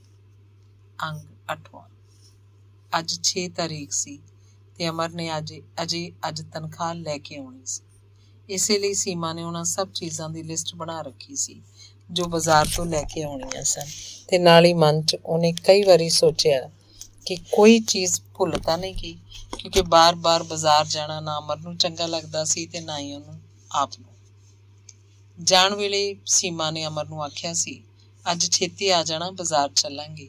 6 ਵੱਜਣ ਲੱਗੇ ਸਨ। ਅਮਰ ਅਜੇ ਤੱਕ ਨਹੀਂ ਸੀ ਆਇਆ। ਸਬਜ਼ੀ ਨੂੰ ਤੜਕਾ ਲਗਾਉਣ ਲਈ ਆਥਣ ਜੋਗਾ ਵੀ ਘਿਓ ਨਹੀਂ ਸੀ। 2 ਮਹੀਨੇ ਦਾ ਮਕਾਨ ਦਾ ਕਿਰਾਇਆ, ਦੁੱਧ ਦੇ ਪੈਸੇ, ਬਿਜਲੀ ਪਾਣੀ ਦਾ ਬਿੱਲ ਤੇ ਭਾਂਡਿਆਂ ਪੋਚਿਆਂ ਵਾਲੀ ਮਾਈ ਦੇ ਪੈਸੇ ਦੇ ਕੇ ਉਹਦੀ ਆਪਣੀ ਤਨਖਾਹ ਮੁੱਕ ਚੁੱਕੀ ਸੀ। ਧੋਬੀ ਤੇ ਜਮਾਂਦਾਰਨੀ ਨੂੰ ਪੈਸੇ ਅਜੇ ਦੇਣੇ ਸਨ ਤੇ ਰਾਸ਼ਨ ਲਿਆਉਣਾ ਸੀ। ਉਹ ਕਦੋਂ ਦੀ ਤਿਆਰ ਹੋਈ ਬੈਠੀ ਅਮਰ ਨੂੰ ਉਡੀਕ ਰਹੀ ਸੀ। ਕੋਈ 7 ਵਜੇ ਅਮਰ ਆਇਆ। ਨਾਲ ਉਹਦੇ ਕੋਈ ਓਪਰਾ ਬੰਦਾ ਸੀ। ਆਉਂਦਿਆਂ ਹੀ ਅਮਰ ਨੇ ਸੀਮਾ ਨੂੰ ਛੇਤੀ ਚਾਹ ਬਣਾ ਕੇ ਨਾਲ 3-4 ਪਰੌਂਠੇ ਬਣਾ ਦੇਣ ਲਈ ਆਖਿਆ। ਉਸ ਬੰਦੇ ਨੇ 7:30 ਵਜੇ ਬੱਸ ਫੜਨੀ ਸੀ। ਸੁਣੋ, ਮੋੜ ਵਾਲੇ ਲਾਲੇ ਤੋਂ ਹੀ ਘਿਓ ਲਿਆ ਦਿਓ, ਬਾਕੀ ਰਾਸ਼ਨ ਕੱਲ੍ਹ ਬਾਜ਼ਾਰੋਂ ਲੈ ਆਵਾਂਗੇ। ਸੀਮਾ ਨੇ ਅਮਰ ਨੂੰ ਹੌਲੀ ਦੇ ਕੇ ਆਖਿਆ। ਮੇਰੇ ਕੋਲ ਇੰਨਾ ਵਕਤ ਨਹੀਂ, ਤੂੰ ਘਿਓ ਦੀ ਇੱਕ ਕੌਲੀ ਨੀਚੇ ਵਾਲਿਆਂ ਕੋਲੋਂ ਲੈ ਲੈ, ਕੱਲ੍ਹ ਦੇ ਦੇਂ। ਆਖ ਅਮਰ ਡਰਾਇੰਗ ਰੂਮ 'ਚ ਜਾ ਕੇ ਉਸ ਓਪਰੇ ਬੰਦੇ ਨਾਲ ਗੱਲੇ ਲੱਗ ਗਿਆ। ਸੀਮਾ ਦੇ ਜਿਵੇਂ ਸਿਰ 100 ਘੜਾ ਪਾਣੀ ਦਾ ਪੈ ਗਿਆ। ਉਹ ਕੌਲੀ ਘਿਓ ਦੀ ਉਧਾਰ ਲਵੇ? ਉਹਨੇ ਅੰਦਰ ਆ ਕੇ ਆਪਣੇ ਦੋਵੇਂ ਪਰਸ ਫਰੋਲੇ, ਭਾਨ ਭੂਨ ਇਕੱਠੀ ਕਰਕੇ ਗੁਆਂਢੀ ਦੇ ਇੱਕ ਜਵਾਕ ਨੂੰ ਭੇਜ ਕੇ 4 ਰੁਪਏ ਦੀ ਮੱਖਣ ਦੀ ਟਿੱਕੀ ਮੰਗਵਾ ਲਈ। ਉਸ ਨਾਲ ਪਰੌਂਠੇ ਪਕਾਤੇ। ਅਮਰ ਨੇ 3-4 ਪਰੌਂਠੇ ਬਣਾਉਣ ਲਈ ਆਖਿਆ ਸੀ, ਉਹਨੇ 5-6 ਬਣਾ ਦਿੱਤੇ। ਉਸ ਓਪਰੇ ਬੰਦੇ ਨੇ 5-6 ਅਚਾਰ ਤੇ ਚਾਹ ਨਾਲ ਖਾ ਲਏ। ਪਤਾ ਨਹੀਂ ਕਦੋਂ ਕਦਾ ਭੁੱਖਾ ਸੀ ਤੇ ਫਿਰ ਅਮਰ ਉਹਨੂੰ ਬੱਸ ਚੜਾਉਣ ਚਲਾ ਗਿਆ। ਕਈ ਵਾਰੀ ਕਿੱਡੀ ਅਜੀਬ ਗੱਲ ਕਰ ਦਿੰਦੇ ਨੇ, ਆਖੇ ਘਿਓ ਦੀ ਕੌਲੀ। ਸੀਮਾ ਨੂੰ ਫੇਰ ਖਿਆਲ ਆਇਆ। ਸੀਮਾ ਨੇ ਕੱਪੜੇ ਬਦਲ ਲਏ। ਹੁਣ ਬਾਜ਼ਾਰ ਜਾਣ ਦਾ ਟਾਈਮ ਨਹੀਂ ਸੀ ਰਹਿ ਗਿਆ। ਮੱਖਣ ਦਾ ਤੜਕਾ ਲਗਾ ਕੇ ਉਹਨੇ ਸਬਜ਼ੀ ਬਣਾਉਣੀ ਰੱਖ ਦਿੱਤੀ। ਕੀ ਸੋਚ ਰਹੀ ਹੈ ਸੀਮਾ? ਅਮਰ ਨੇ ਵਾਪਸ ਆ ਕੇ ਪੁੱਛਿਆ। ਅੱਜ ਤੇ ਆਪਾਂ ਰਾਸ਼ਨ ਲੈਣ ਜਾਣਾ ਸੀ, ਤੁਸੀਂ ਸਗੋਂ ਹੋਰ ਦੇਰ ਕਰ ਆਏ। ਸੀਮਾ ਨੇ ਉਹਦੀ ਗੱਲ ਦਾ ਜਵਾਬ ਨਾ ਦੇ ਕੇ ਆਖਿਆ। ਰਾਸ਼ਨ ਤਾਂ ਹੁਣ ਅਗਲੇ ਮਹੀਨੇ ਹੀ ਲਿਆ ਸਕਾਂਗੇ, ਪੈਸੇ ਤਾਂ ਸਾਰੇ ਗਏ। ਅਮਰ ਨੇ ਉੱਪਰ ਨੂੰ ਹੱਥ ਕਰਕੇ ਆਖਿਆ। ਇਸ ਵਾਰੀ ਫੇਰ ਸਾਰੀ ਤਨਖਾਹ ਦੇ ਦਿੱਤੀ? ਸੀਮਾ ਨੇ ਜ਼ਰਾ ਕੁ ਤਲਖੀ ਨਾਲ ਪੁੱਛਿਆ। ਦੇਣੀ ਪੈਣੀ ਸੀ ਤੇ ਸਾਰਾ ਮਹੀਨਾ ਕਿਵੇਂ ਕੱਟਣਾ ਹੈ? ਸੀਮਾ ਨੇ ਆਖਿਆ। ਮੈਨੂੰ ਨਹੀਂ ਪਤਾ, ਤੂੰ ਵਾਧੂ ਪਰੇਸ਼ਾਨ ਨਾ ਕਰ ਮੈਨੂੰ, ਅਮਰ ਨੇ ਖਿੱਚ ਕੇ ਆਖਿਆ। ਮੈਂ ਬੇਜੀ ਕੋਲੋਂ ਲੈ ਲਵਾਂ ਪੈਸੇ? ਤੂੰ ਉੱਥੇ ਹੀ ਚਲੀ ਜਾ ਕੁਝ ਚਿਰ, ਮੈਂ ਕਦੇ ਕਦੇ ਆ ਜਾਇਆ ਕਰੂੰਗਾ। ਸੀਮਾ ਕੁਝ ਨਹੀਂ ਬੋਲੀ। ਚੰਗੀ ਨਹੀਂ ਲੱਗੀ ਗੱਲ? ਅਮਰ ਨੇ ਪੁੱਛਿਆ। ਸੀਮਾ ਫੇਰ ਵੀ ਨਹੀਂ ਬੋਲੀ। ਬੇਸ਼ੱਕ ਤੂੰ ਉੱਧਰ ਹੀ ਰਹਿਣ ਲੱਗ ਜਾ ਜੇ ਇੱਧਰ ਔਖ ਹੁੰਦੀ ਹੈ, ਅਮਰ ਨੇ ਆਖਿਆ। ਸੀਮਾ ਚੁੱਪਚਾਪ ਉਸ ਬੰਦੇ ਦੀਆਂ ਜੂਠੀਆਂ ਪਲੇਟਾਂ ਚੁੱਕ ਕੇ ਰਸੋਈ 'ਚ ਰੱਖਣ ਚਲੀ ਗਈ। ਅਮਰ ਉੱਥੇ ਹੀ ਬੈਠਾ ਕੁਝ ਸੋਚਦਾ ਰਿਹਾ। ਪਲੇਟਾਂ ਰੱਖਣ ਲੱਗੀ ਸੀਮਾ ਦੇ ਹੱਥੋਂ ਇੱਕ ਪਲੇਟ ਡਿੱਗ ਕੇ ਟੁੱਟ ਗਈ। ਫਿਰ ਕਿੰਨਾ ਹੀ ਚਿਰ ਉਹ ਕੱਚ ਦੀਆਂ ਕੀਚਰਾਂ ਚੁਗਦੀ ਰਹੀ। ਅੰਗ 9ਵਾਂ। ਗਰਮੀ ਲੰਘ ਚੱਲੀ ਸੀ। ਠੰਡ ਆਉਣ ਕਰ ਰਹੀ ਸੀ। ਸੀਮਾ ਵਿਹੜੇ 'ਚ ਚਟਾਈ ਉੱਤੇ ਬੈਠੀ ਅਮਰ ਦਾ ਸਵੈਟਰ ਬੁਣ ਰਹੀ ਸੀ। ਅਮਰ ਅੰਦਰ ਬੈਠਾ ਬਹੁਤ ਚਿਰ ਤੋਂ ਆਪਣੇ ਇੱਕ ਮਿੱਤਰ ਨੂੰ ਖੱਤ ਲਿਖ ਰਿਹਾ ਸੀ। ਆਂਟੀ, ਤੁਹਾਡੇ ਘਰ ਸਿਰ ਦੁਖਣ ਦੀ ਗੋਲੀ ਹੈ? ਮੰਮੀ ਨੇ ਮੰਗੀ ਹੈ, ਨੀਲੂ ਨੇ ਸੀਮਾ ਤੋਂ ਪੁੱਛਿਆ। ਨਹੀਂ, ਸਾਡੇ ਘਰ ਸਿਰ ਦੁਖਣ ਦੀ ਗੋਲੀ ਤਾਂ ਹੈ ਨਹੀਂ, ਸਿਰ ਦੁਖਦਾ ਹਟਾਉਣ ਦੀ ਤਾਂ ਹੈ। ਸੀਮਾ ਨੇ ਨੀਲੂ ਦੀ ਬਾਂਹ ਫੜ ਕੇ ਹੱਸ ਕੇ ਕਿਹਾ। ਨੀਲੂ ਨੂੰ ਵੀ ਆਪਣੀ ਗਲਤੀ ਤੇ ਹਾਸਾ ਆ ਗਿਆ। ਸੀਮਾ ਉੱਠੀ, ਡਰੈਸਿੰਗ ਟੇਬਲ ਦੇ ਖਾਨੇ ਚੋਂ ਗੋਲੀ ਲਿਆ ਕੇ ਨੀਲੂ ਨੂੰ ਦਿੱਤੀ ਤੇ ਹੱਸਦੀ ਨੇ ਨੀਲੂ ਨੂੰ ਹਿਲਾਉਣਿਆ। ਨੀਲੂ ਦੇ ਜਾਣ ਮਗਰੋਂ ਕੁਝ ਪਲ ਉਹ ਸ਼ਸ਼ੋਪੰਜ ਜਿਹੀ 'ਚ ਖੜੀ ਰਹੀ। ਫਿਰ ਪੋਲੇ ਪੈਰ ਧਰਦੀ ਨੇ ਕਮਰੇ ਦਾ ਜਾਲੇ ਵਾਲਾ ਦਰਵਾਜ਼ਾ ਖੋਲ੍ਹਿਆ ਤੇ ਅੰਦਰ ਆ ਗਈ। ਲਿਖ ਲਿਆ ਖੱਤ? ਉਹਨੇ ਹੱਥ 'ਚ ਪੈਨ ਤੇ ਅੱਗੇ ਪੈਡ ਰੱਖੀ ਖੋਏ ਬੈਠੇ ਅਮਰ ਨੂੰ ਪੁੱਛਿਆ। ਨਹੀਂ, ਉਹਨੇ ਸਿਰ ਖੁਰਕਦਿਆਂ ਕਿਹਾ। ਅਜਿਹਾ ਕੀ ਲਿਖਣਾ ਚਾਹੁੰਦੇ ਹੋ ਕਿ ਸਵੇਰ ਦਾ ਇੱਕ ਖੱਤ ਹੀ ਨਹੀਂ ਲਿਖਿਆ ਗਿਆ? ਸੀਮਾ ਨੇ ਮੇਜ਼ ਉੱਤੇ ਹੱਥ ਰੱਖ ਕੇ ਕੋਲ ਖਲੋਂਦੀ ਨੇ ਪੁੱਛਿਆ। ਪ੍ਰੇਮ ਦਾ ਖੱਤ ਆਇਆ ਕੈਨੇਡਾ ਤੋਂ ਕਿ ਮੇਰੇ ਲਈ ਕੋਈ ਲੜਕੀ ਲੱਭ, ਵਿਆਹ ਕਰਨਾ ਚਾਹੁੰਦਾ। ਲਿਖ ਦਿਓ, ਅਜਿਹੀ ਗਲਤੀ ਨਾ ਕਰੀ, ਖਾਸ ਕਰ ਹਿੰਦੁਸਤਾਨੀ ਲੜਕੀ ਨਾਲ ਵਿਆਹ ਕਰਨ ਦੀ। ਉਹ ਤਾਂ ਸਾਰੀ ਉਮਰ ਫਿਰ ਗਲੋਂ ਨਹੀਂ ਲੈਣੀ। ਸੀਮਾ ਨੇ ਉਲਾਂਭੇ ਵਾਂਗ ਕਿਹਾ। ਉਹ ਸਮਝਦਾ ਘਰ ਗ੍ਰਸਤੀ ਸ਼ਾਇਦ ਆਪਣੇ ਆਪ ਨੂੰ ਭੁੱਲਣ ਲਈ ਜ਼ਰੂਰੀ ਨੇ, ਉਸੇ ਤਰ੍ਹਾਂ ਜਿਵੇਂ ਤੁਸੀਂ ਸਮਝਦੇ ਹੋ ਕਿ ਇਹ ਸ਼ਹਿਰ, ਇਹ ਮੁਲਕ, ਇਹਨਾਂ ਲੋਕਾਂ ਨੂੰ ਛੱਡ ਕੇ ਤੁਸੀਂ ਆਪਣੇ ਆਪ ਨੂੰ ਭੁੱਲ ਸਕੋਗੇ, ਹੈ ਨਾ? ਮੈਨੂੰ ਲੱਗਦਾ ਆਦਮੀ ਇੱਕ ਬੇਵਕੂਫ ਔਰਤ ਨਾਲ ਵਿਆਹ ਕਰਕੇ ਵਧੇਰੇ ਸੁਖੀ ਰਹਿ ਸਕਦਾ। ਅਮਰ ਨੇ ਪੈਨ ਮੇਜ਼ ਉੱਤੇ ਰੱਖਦੇ ਨੇ ਕਿਹਾ। ਬੇਵਕੂਫ ਔਰਤ ਨਾਲ ਵਿਆਹ ਕਰ ਲੈਣਾ ਸੀ ਫਿਰ? ਇਸ ਗੱਲ ਦਾ ਵਿਆਹ ਕਰਨ ਤੋਂ ਪਿੱਛੋਂ ਪਤਾ ਲੱਗਿਆ। ਹੁਣ ਕਰ ਲਓ ਬੇਵਕੂਫ ਔਰਤ ਨਾਲ। ਤੂੰ ਕੀ ਕਰੇਂਗੀ ਫਿਰ? ਤੁਹਾਨੂੰ ਮੇਰੇ ਨਾਲ ਕੀ ਪਈ? ਅਸਲ 'ਚ ਸੀਮਾ ਆਦਮੀ ਨੂੰ ਇੱਕ ਨਹੀਂ, ਦੋ ਔਰਤਾਂ ਦੀ ਲੋੜ ਹੁੰਦੀ ਹੈ। ਇੱਕ ਪਤਨੀ ਜੋ ਉਹਦੀ ਪਰਵਾਹ ਕਰੇ, ਇੱਕ ਪ੍ਰੇਮਿਕਾ ਦੀ ਜਿਹਦੀ ਉਹ ਪਰਵਾਹ ਕਰੇ। ਜਿਹੜੀ ਪਤਨੀ ਹੋਵੇ ਉਹ ਬੇਵਕੂਫ ਚਾਹੀਦੀ ਹੈ, ਜਿਸ ਲਈ ਪਤੀ ਪਰਮੇਸ਼ਰ ਹੋਵੇ, ਤੇ ਜੋ ਪ੍ਰੇਮਿਕਾ ਹੋਵੇ ਉਹ ਹੋਵੇ ਤੇਰੇ ਵਰਗੀ। ਤੂੰ ਅਸਲ 'ਚ ਮੇਰੀ ਪ੍ਰੇਮਿਕਾ ਚਾਹੀਦੀ ਸੀ, ਫਿਰ ਗੱਲ ਠੀਕ ਰਹਿੰਦੀ। ਅਮਰ ਨੇ ਉਸੇ ਤਰ੍ਹਾਂ ਗੰਭੀਰ ਮੂੰਹ ਬਣਾਈ ਆਖਿਆ। ਅਸੈਂਬਲੀ 'ਚ ਕਾਨੂੰਨ ਪਾਸ ਕਰਵਾ ਦਿਓ ਕਿ ਇੱਕ ਆਦਮੀ ਨੂੰ ਦੋ ਔਰਤਾਂ ਚਾਹੀਦੀਆਂ ਹੁੰਦੀਆਂ ਨੇ। ਸੀਮਾ ਨੇ ਰੋਣ ਹਾਕੀ ਹੋ ਕੇ ਕਿਹਾ। ਨਾ ਬਾਬਾ, ਤੇਰੇ ਵਰਗੀਆਂ ਜੇ ਦੋ ਹੋਣ। ਅਮਰ ਨੇ ਕੰਨਾਂ ਨੂੰ ਹੱਥ ਲਾ ਕੇ ਕਿਹਾ। ਮੇਰਾ ਤੁਹਾਨੂੰ ਕੀ ਦੁੱਖ ਹੈ? ਰੋਟੀ ਮੈਂ ਆਪਣੇ ਪੱਲਿਓਂ ਖਾਂਦੀ। ਤੂੰ ਮੇਰੀ ਕਮਾਈ 'ਚੋਂ ਰੋਟੀ ਖਾਂਦੀ ਹੁੰਦੀ ਤਾਂ ਸ਼ਾਇਦ ਮੈਨੂੰ ਆਪਣਾ ਆਪ ਇੰਨਾ ਬੇਮਾਇਨਾ ਨਾ ਲੱਗਦਾ। ਤੂੰ ਸਮਝ ਹੀ ਨਹੀਂ ਸਕਦੀ। ਤੂੰ ਬਸ ਸਵੈਟਰ ਬੁਣਿਆ ਕਰ ਤੇ ਤਸਵੀਰਾਂ ਬਣਾਇਆ ਕਰ। ਸੀਮਾ ਉਦਾਸ ਜਿਹੀ ਹੋ ਕੇ ਬਾਹਰ ਆ ਗਈ ਤੇ ਆ ਕੇ ਸਵੈਟਰ ਬੁਣਨ ਲੱਗ ਪਈ। ਸਵੈਟਰ ਬੁਣਦੀ ਉਹ ਸੋਚ ਰਹੀ ਸੀ, ਮੈਂ ਕੀ ਕਰਾਂ ਮੈਂ ਕਿ ਫਿਰ ਉਹ ਇੱਕ ਤਸਵੀਰ ਨੂੰ ਮਨ 'ਚੋਂ ਲਿਖਣ ਲੱਗੀ। ਤਸਵੀਰ ਕੀ ਸੀ? ਨਾ ਜਾਣੇ ਉਹ ਕਿਹੜਾ ਸਮਾਂ ਸੀ, ਨਾ ਜਾਣੇ ਉਹ ਕਿਹੜਾ ਦੇਸ਼ ਸੀ। ਸੁੰਨਸਾਨ ਸੀ, ਜੰਗਲ ਸੀ, ਦਰਿਆ ਸੀ। ਦਰਿਆ ਦੇ ਕੰਢੇ ਸਰਕੜਾ ਹੀ ਸਰਕੜਾ ਸੀ। ਪੱਛੋ ਪੱਛ ਹੋਈ ਪੌਣ ਸਰਕੜੇ ਦੇ ਵਿੱਚ ਹੀ ਵਗ ਰਹੀ ਸੀ। ਜਾਂ ਫਿਰ ਇੱਕ ਰੇਗਿਸਤਾਨ ਸੀ, ਤਪਦੀ ਦੁਪਹਿਰ ਸੀ। ਦੂਰ ਕਿਧਰੇ ਇੱਕ ਰੁੱਖ ਸੀ। ਕਈ ਜੋਜਨ ਪੈਂਡਾ ਮਾਰ ਕੇ ਇੱਕ ਹਿਰਨੀ ਥੱਕੀ ਟੁੱਟੀ ਮੰਨਦੀ ਉਸ ਰੁੱਖ ਹੇਠ ਅੱਪੜਦੀ ਹੈ ਤੇ ਡਾਢੀ ਪਰੇਸ਼ਾਨ ਹੋ ਕੇ ਵੇਖਦੀ ਹੈ ਕਿ ਉਸ ਰੁੱਖ ਦੀ ਤਾਂ ਟਾਹਣੀ ਨਾਲ ਸੱਪ ਲਿਪਟੇ ਹੋਏ ਹਨ। ਨਹੀਂ, ਸੀਮਾ ਨੇ ਜਿਵੇਂ ਤ੍ਰਹਿ ਕੇ ਆਖਿਆ। ਮੱਥੇ ਤੇ ਬੇਮਲੂਮੇ ਪਸੀਨੇ ਦੇ ਕਣ ਪੂੰਝੇ, ਉੱਠ ਕੇ ਪਾਣੀ ਪੀਤਾ। ਸਾਹਮਣੇ ਗਮਲੇ 'ਚ ਲੱਗੇ ਗੁਲਾਬ ਦੇ ਬੂਟੇ ਨੂੰ ਡੋਡੀ ਪੈ ਰਹੀ ਸੀ। ਸੀਮਾ ਜਿਵੇਂ ਇੱਕ ਭਿਆਨਕ ਸੁਪਨੇ ਤੋਂ ਜਾਗੀ ਤੇ ਸੁੱਖ ਦਾ ਸਾਹ ਲਿਆ। ਮੁੜ ਕੇ ਅਮਰ ਦੇ ਕੋਲ ਗਈ। ਅੱਜ ਅਮਰਤ ਦੇ ਘਰ ਚੱਲੀਏ? ਸੀਮਾ ਨੇ ਅਮਰ ਨੂੰ ਉਸ ਸਥਿਤੀ 'ਚੋਂ ਬਾਹਰ ਲਿਆਉਣ ਲਈ ਜਿਵੇਂ ਆਖਿਆ। ਕੀ ਕਰਨ? ਅਮਰ ਨੇ ਪੁੱਛਿਆ। ਉਂਝ ਹੀ ਮਿਲਣ। ਤੂੰ ਮਿਲਾ, ਤੁਸੀਂ ਕਿਉਂ ਨਹੀਂ ਜਾਣਾ? ਮੇਰਾ ਦਿਲ ਨਹੀਂ ਕਰਦਾ। ਸਿਨੇਮਾ ਚੱਲੀਏ? ਬੜੀ ਵਧੀਆ ਫਿਲਮ ਲੱਗੀ ਹੋਈ ਹੈ, ਦ ਗਰਲ ਔਨ ਦ ਮੋਟਰਸਾਈਕਲ। ਮੈਨੂੰ ਪਤਾ ਹੈ, ਉਸ ਕੁੜੀ ਬਾਰੇ ਹੈ ਜਿਹੜੀ ਪਤੀ ਦੇ ਘਰ ਤੋਂ ਪ੍ਰੇਮੀ ਦੇ ਘਰ ਤੱਕ ਦਾ ਸਫ਼ਰ ਕਰਦੀ ਹੈ। ਤੈਨੂੰ ਇਹ ਗੱਲ ਪਸੰਦ ਹੈ? ਫਿਲਮ 'ਚ ਵੇਖਾਂਗੇ ਡਾਇਰੈਕਟਰ ਨੇ ਇਸ ਗੱਲ ਦਾ ਕੀ ਬਣਾਇਆ। ਉਂਝ ਗੱਲ ਤਾਂ ਸਧਾਰਨ ਹੀ। ਪਤੀ ਤੋਂ ਪ੍ਰੇਮੀ ਤੱਕ ਦਾ ਸਫ਼ਰ ਸਧਾਰਨ ਗੱਲ ਹੈ ਸੀਮਾ? ਨਹੀਂ, ਦੋ ਔਰਤਾਂ ਦੀ ਲੋੜ ਜਿੰਨੀ ਸਧਾਰਨ ਗੱਲ ਤਾਂ ਨਹੀਂ। ਸੀਮਾ ਨੇ ਝੂਠ ਕੀਤੀ। ਇਹ ਤਾਂ ਲੋੜ ਦੀ ਗੱਲ ਦੱਸੀ ਸੀ। ਮੈਂ ਇਹ ਤਾਂ ਕਦੇ ਨਹੀਂ ਕਿਹਾ ਕਿ ਜ਼ਿੰਦਗੀ 'ਚ ਕਦੇ ਵੀ ਮੈਂ ਕਿਸੇ ਹੋਰ ਔਰਤ ਨੂੰ ਪਿਆਰ ਕਰ ਸਕਾਂਗਾ ਜਾਂ ਉਹਦੇ ਨਾਲ ਰਹਿ ਸਕਾਂਗਾ। ਝੂਠੇ, ਸੀਮਾ ਨੇ ਲਾਡ ਨਾਲ ਕਿਹਾ। ਨਹੀਂ, ਤੇਰੀ ਕਸਮ। ਅਮਰ ਦਾ ਹੱਥ ਫੜ ਕੇ ਚਲੋ ਫਿਰ ਖੁਸ਼ੀ 'ਚ ਬਾਜ਼ਾਰ ਚੱਲੀਏ, ਸੀਮਾ ਨੇ ਹੱਸ ਕੇ ਕਿਹਾ। ਕਿੱਡੀਆਂ ਨਿੱਕੀਆਂ ਗੱਲਾਂ ਤੇਰੇ ਗਮ ਤੇ ਤੇਰੀਆਂ ਖੁਸ਼ੀਆਂ ਨੇ। ਸੀਮਾ ਬਿਲਕੁਲ ਬੱਚਿਆਂ ਵਾਂਗ। ਤੂੰ ਕਿੱਡੀ ਖੁਸ਼ਕਿਸਮਤ ਹੈ। ਮੈਂ ਤਾਂ ਇੱਕ ਆਮ ਸਧਾਰਨ ਲੜਕੀ ਹਾਂ।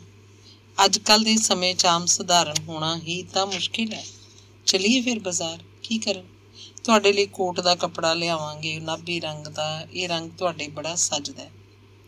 हमारा सजना और ना सजना क्या। अमर ने अखा मुंद के देवदास नावल च पहुंच के कहा, मैं तो हार गई हाँ। तुसी अपने शैल विचों ही नहीं बाहर निकलदे। बाहर रंगां सुगंधां दी दुनिया है, सूरज है, धुप है, निग है, रोशनी है, ते मैं भी हाँ। वाह, तू तो सीमा पोइट्री च गल्लां करन लग पई। पर तुसी लोकां वांग क्यों नहीं जिउ सकदे, हस सकदे? ਉਹਦੀ ਗੱਲ ਵੱਲ ਧਿਆਨ ਨਾ ਦੇ ਕੇ ਸੀਮਾ ਨੇ ਪੁੱਛਿਆ। ਸੀਮਾ, ਇਹ ਠੀਕ ਹੈ, ਮੈਂ ਲੋਕਾਂ ਵਾਂਗ ਜਿਉ ਨਹੀਂ ਸਕਦਾ, ਹੱਸ ਨਹੀਂ ਸਕਦਾ, ਮੈਂ ਕੁਝ ਵੀ ਜਾਣਦਾ ਨਾ ਹੁੰਦਾ, ਗੱਲ ਹੋਰ ਸੀ। ਹੁਣ ਨਹੀਂ, ਸਭ ਕੁਝ ਜਾਣ ਲੈਣ ਤੋਂ ਪਿੱਛੋਂ ਨਹੀਂ। ਹਜ਼ਾਰਾਂ ਲੱਖਾਂ ਸਾਲਾਂ ਤੋਂ ਕੁਦਰਤ ਸਾਡੇ ਰਾਹੀਂ ਤਜਰਬੇ ਕਰ ਰਹੀ ਹੈ। ਮਾਦਾ, ਮਨ, ਰੂਹ, ਇਹਨਾਂ ਦਾ ਜੁੜਨਾ ਟੁੱਟਣਾ, ਅਸੀਂ ਤਾਂ ਸਭ ਕੱਚਾ ਮਸਾਲਾ ਜਿਸ ਵਿੱਚੋਂ ਤਰ੍ਹਾਂ ਤਰ੍ਹਾਂ ਦੇ ਖਿਡੌਣੇ ਸਿਰਜੇ ਜਾ ਰਹੇ ਨੇ। ਤੇ ਅਸੀਂ ਸਮਝਦੇ ਹਾਂ ਅਸੀਂ ਜਿਉਂ ਰਹੇ ਹਾਂ, ਸੋਚਦੇ ਹਾਂ ਕਲਾ ਹੈ, ਧਰਮ ਹੈ, ਮਿਊਜ਼ਿਕ ਹੈ, ਪਰ ਸਭ ਬਕਵਾਸ ਹੈ, ਬੇਮਾਇਨੇ। ਅਸੀਂ ਤਾਂ ਸ਼ਤਰੰਜ ਦੇ ਮੋਹਰੇ ਹਾਂ, ਘੜੀ ਦੀ ਘੜੀ ਰਾਜੇ ਰਾਣੀਆਂ, ਪਿਆਦੇ, ਚੋਰ, ਸਿਪਾਹੀ, ਤੇ ਫਿਰ ਅਸਲ 'ਚ ਅਸੀਂ ਕੀ ਹਾਂ? ਤੇ ਪਤਾ ਨਹੀਂ ਕਦੋਂ ਸਾਡੇ ਅੰਦਰਲਾ ਬਲਬ ਬੁੱਝ ਜਾਣਾ, ਅਸੀਂ ਮਿੱਟੀ ਬਣ ਜਾਣਾ। ਤੇ ਤੂੰ ਆਖਦੀ ਹੈ ਮੈਂ ਲੋਕਾਂ ਵਾਂਗ ਜਿਉਂ ਕਿਉਂ ਨਹੀਂ ਸਕਦਾ, ਹੱਸ ਕਿਉਂ ਨਹੀਂ ਸਕਦਾ? ਸੀਮਾ ਕੁਝ ਬੋਲੀ ਨਹੀਂ, ਚੁੱਪਚਾਪ ਅਮਰ ਦੇ ਮੂੰਹ ਵੱਲ ਵੇਖਦੀ ਰਹੀ। ਇੱਕ ਜਿਹੜੀ ਤੂੰ ਮੈਨੂੰ ਸ਼ਰਾਬ ਨਹੀਂ ਪੀਣ ਦਿੰਦੀ, ਇਹ ਵੀ ਠੀਕ ਨਹੀਂ। ਅਮਰ ਨੇ ਪਰੇਸ਼ਾਨ ਜਿਹਾ ਹੋ ਕੇ ਕਿਹਾ, ਡਾਕਟਰ ਨੇ ਜੋ ਮਨਾ ਕੀਤਾ। ਡਾਕਟਰ ਦਾ ਕੀ ਹੈ, ਉਸ ਨਾਲ ਬੰਦਾ ਸਭ ਕੁਝ ਭੁੱਲਦਾ ਜਾਂਦਾ ਹੈ। ਸਿਹਤ ਕਰਨੀ ਵੀ ਕੀ ਹੈ, ਜਿਉਣਾ ਕਾਹਦੇ ਲਈ ਹੈ? ਸੀਮਾ ਉਦਾਸ ਜਿਹੀ ਉਹਦੇ ਵੱਲ ਵੇਖਦੀ ਰਹੀ। ਮੈਂ ਸੱਚ ਆਖਦਾ ਸੀਮਾ, ਮੈਨੂੰ ਲੱਗਦਾ ਮੈਂ ਇੱਥੇ ਬੈਠਾ ਸਿਰਫ ਮੌਤ ਨੂੰ ਉਡੀਕ ਰਿਹਾ। ਸੀਮਾ ਨਾਰਾਜ਼ ਹੋ ਕੇ ਉੱਥੋਂ ਤੁਰ ਆਈ, ਜਾ ਕੇ ਗੁਸਲਖਾਨੇ 'ਚ ਕੱਪੜੇ ਧੋਣ ਲੱਗ ਪਈ। ਨਾ ਜਾਣੇ ਕੀ ਸੋਚਦੀ ਉਹ ਕੱਪੜਿਆਂ ਨੂੰ ਥਾਪੀ ਨਾਲ ਕੁੱਟੀ ਜਾ ਰਹੀ ਸੀ। ਕੁਝ ਚਿਰ ਅਮਰ ਉਸੇ ਤਰ੍ਹਾਂ ਬੈਠਾ ਰਿਹਾ। ਫਿਰ ਅਣਲਿਖਿਆ ਖੱਤ ਪਰਾਂ ਰੱਖੋ ਉੱਠ ਖੜਾ ਹੋਇਆ। ਉਬਾਸੀ ਲਈ ਆਕੜ ਭੰਨੀ ਬਾਹਰ ਆ ਕੇ ਗੁਸਲਖਾਨੇ ਦੇ ਦਰਵਾਜ਼ੇ 'ਚ ਖੜੇ ਉਹ ਸੀਮਾ ਨੂੰ ਕੱਪੜੇ ਧੋਂਦੀ ਨੂੰ ਵੇਖ ਰਿਹਾ ਸੀ, ਜਾਂ ਰੱਬ ਜਾਣੇ ਸੀਮਾ ਤੋਂ ਪਾਰ ਕੁਝ ਵੇਖ ਰਿਹਾ ਸੀ। ਅੰਗ 10ਵਾਂ। ਕਾਫੀ ਰਾਤ ਬੀਤ ਚੁੱਕੀ ਹੈ, ਠੰਡ ਉਤਰ ਰਹੀ ਹੈ। ਚੁੱਲ੍ਹਾ ਚੌਂਕਾ ਸਾਂਭ, ਹੱਥ ਪੈਰ ਧੋ, ਤੌਲੀਏ ਨਾਲ ਪੂੰਝ, ਹੱਥ 'ਚ ਦੁੱਧ ਦਾ ਗਲਾਸ ਫੜੀ ਸੀਮਾ ਕਮਰੇ 'ਚ ਦਾਖਲ ਹੋਈ। ਲਓ ਦੁੱਧ ਪੀਓ।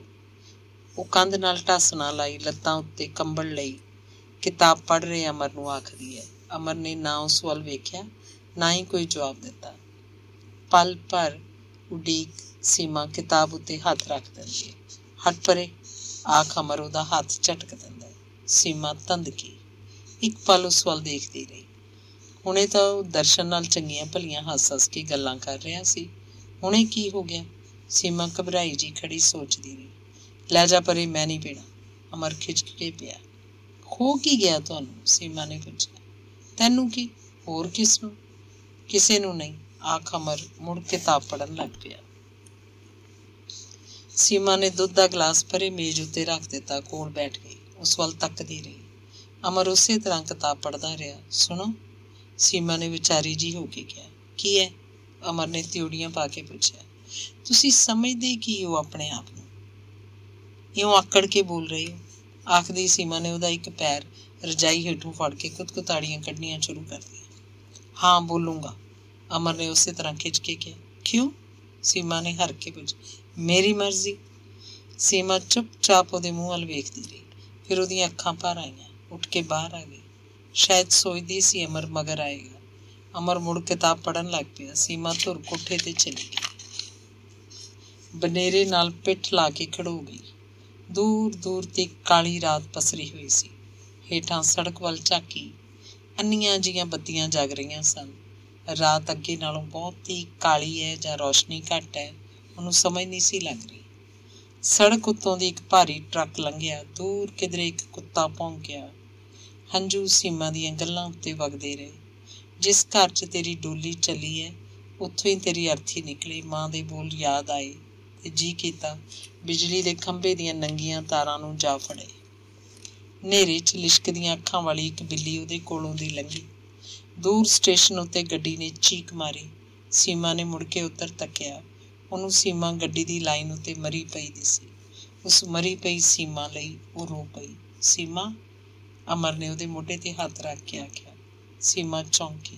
ਚੱਲ ਹੇਠਾਂ, ਅਮਰ ਨੇ ਉਹਦਾ ਹੱਥ ਫੜ ਕੇ ਕਿਹਾ। ਸੀਮਾ ਚੁੱਪਚਾਪ ਹੇਠਾਂ ਆ ਗਈ। ਅਮਰ ਨੇ ਬੂਹੇ ਅੱਗੇ ਪਰਦਾ ਕੀਤਾ, ਸੀਮਾ ਨੂੰ ਮੰਜੇ ਉੱਤੇ ਬਿਠਾ ਉਹਦੇ ਸਿਰ ਤੇ ਹੱਥ ਰੱਖ ਕੇ ਕਿਹਾ, ਚੱਲੀ। ਸੀਮਾ ਦੇ ਹੋਰ ਬਹੁਤੇ ਹੰਝੂ ਡੁੱਲ ਪਏ। ਦਰਸ਼ਨ ਦੱਸਦਾ ਸੀ, ਤੂੰ ਵੀਸੀ ਚਤੁਰੰਗ ਦੇ ਆਖਿਆਂ ਗਵਰਨਰ ਦੀ ਤਸਵੀਰ ਬਣਾ ਦੇਣ ਲਈ ਹਾਂ ਕਰ ਆਈ ਹੈ, ਠੀਕ ਹੈ? ਤਾਂ ਕੀ ਹੋ ਗਿਆ? ਸੀਮਾ ਨੇ ਭੋਲੇ ਭਾਅ ਪੁੱਛਿਆ। ਮੈਨੂੰ ਤਾਂ ਇਹੀ ਸਮਝ ਨਹੀਂ ਲੱਗਦੀ ਕਿ ਆਰਟ ਦੇ ਤੇਰੇ ਲਈ ਅਰਥ ਕੀ ਨੇ। ਅਮੀਰਾਂ ਲਈ ਆਰਟ ਦੇ ਸ਼ਾਇਦ ਕੋਈ ਅਰਥ ਹੀ ਨਹੀਂ ਹੁੰਦੇ, ਮਹਿਜ਼ ਇੱਕ ਦਿਲ ਲੱਗੀ ਹੁੰਦੀ ਹੈ, ਵੇਲ ਕੱਟਣ ਦਾ ਇੱਕ ਸਾਧਨ। ਪਰ ਗਵਰਨਰ ਦੀ ਤਸਵੀਰ ਦਾ ਆਰਟ ਨਾਲ ਕੀ ਤਾਲੁਕ? ਇਹ ਤਾਂ ਇੱਕ ਕੰਮ ਹੈ ਜੋ ਵੀਸੀ ਦੇ ਆਖਣ ਉੱਤੇ ਮੈਂ ਆਖਿਆ ਕਰ ਦਿਆਂਗੀ। ਪਰ ਕਿਉਂ? ਇਸ ਲਈ ਕਿ ਵਲਾਇਤ ਜਾਣ ਲਈ ਜਦੋਂ ਅਸੀਂ ਛੁੱਟੀ ਮੰਗਾਂਗੇ ਵੀਸੀ ਨਾ ਨਹੀਂ ਕਰੇਗਾ। ਪਹਿਲੇ ਆਪਣੇ ਮਨਿਸਟਰ ਰਿਸ਼ਤੇਦਾਰ ਨੂੰ ਆਖ ਕੇ ਮੇਰੀ ਨੌਕਰੀ ਬਚਾਈ ਤੇ ਹੁਣ ਛੁੱਟੀ ਲਈ ਤੂੰ ਤਸਵੀਰ ਬਣਾਏਂਗੀ। ਮਤਲਬ ਹੈ ਤੂੰ ਆਪਣੇ ਕੰਮ ਲਈ ਕੁਝ ਵੀ ਕਰ ਸਕਦੀ ਹੈ। ਮੈਂ ਕੋਈ ਨਜਾਇਜ਼ ਕੰਮ ਤਾਂ ਨਹੀਂ ਕਰਵਾਉਂਦੀ। ਜਾਇਜ਼ ਕੰਮ ਲਈ ਵੀ ਨਜਾਇਜ਼ ਤਰੀਕਾ ਮੈਨੂੰ ਪਸੰਦ ਨਹੀਂ। ਤੂੰ ਆਪਣੇ ਆਪ ਨੂੰ ਗਿਰਾ ਕੇ ਮੇਰੇ ਲਈ ਰਿਆਇਤਾਂ ਲੈਣਾ ਚਾਹੁੰਦੀ ਹੈ। ਕਿੱਡੀ ਘਟੀਆ ਗੱਲ ਹੈ। ਸੀਮਾ ਅੱਗੋਂ ਨਹੀਂ ਬੋਲੀ। ਸੀਮਾ, ਦੱਸੋ, ਇਮਾਨਦਾਰੀ ਨਾਲ ਦੱਸੇਂਗੀ ਤੂੰ ਆਰਟ ਨੂੰ ਕੀ ਸਮਝਦੀ ਹੈ? ਅਸਲੀ ਆਰਟਿਸਟ ਕੌਣ ਹੁੰਦਾ ਤੇ ਉਹਨੂੰ ਕਿਹੋ ਜਿਹੀਆਂ ਤਸਵੀਰਾਂ ਬਣਾਉਣੀਆਂ ਚਾਹੀਦੀਆਂ ਨੇ? ਠੀਕ ਤਰ੍ਹਾਂ ਤਾਂ ਮੈਂ ਨਹੀਂ ਦੱਸ ਸਕਦੀ, ਪਰ ਮੈਨੂੰ ਲੱਗਦਾ ਹੈ ਚਾਰੇ ਪਾਸੇ ਧੁੰਦ ਹੀ ਧੁੰਦ ਹੈ ਤੇ ਕਲਾਕਾਰ ਉਸ ਵਿੱਚੋਂ ਇੱਕ ਸੰਸਾਰ ਸਿਰਜਦਾ ਹੈ ਜੋ ਇਸ ਸੰਸਾਰ ਦੀ ਨਕਲ ਨਹੀਂ ਹੁੰਦਾ, ਸਗੋਂ ਅਸੈਂਸ ਹੁੰਦਾ ਹੈ। ਜਿਵੇਂ ਵਰਜਨ ਮੇਰੀ ਦੀ ਤਸਵੀਰ ਹੁੰਦੀ ਤਾਂ ਇੱਕ ਔਰਤ ਦੀ ਤਸਵੀਰ ਹੀ ਹੈ, ਪਰ ਉਹ ਸਿਰਫ ਔਰਤ ਦੀ ਤਸਵੀਰ ਹੀ ਨਹੀਂ ਹੁੰਦੀ। ਜਾਂ ਫਿਰ ਜਿਵੇਂ ਮਾਰੂਥਲ ਹੈ, ਜਿਸ ਵਿੱਚੋਂ ਦੀ ਇਕੱਲਾ ਆਦਮੀ ਇੱਕ ਗੀਤ ਵਾਂਗ ਲੰਘਿਆ ਜਾ ਰਿਹਾ ਹੈ।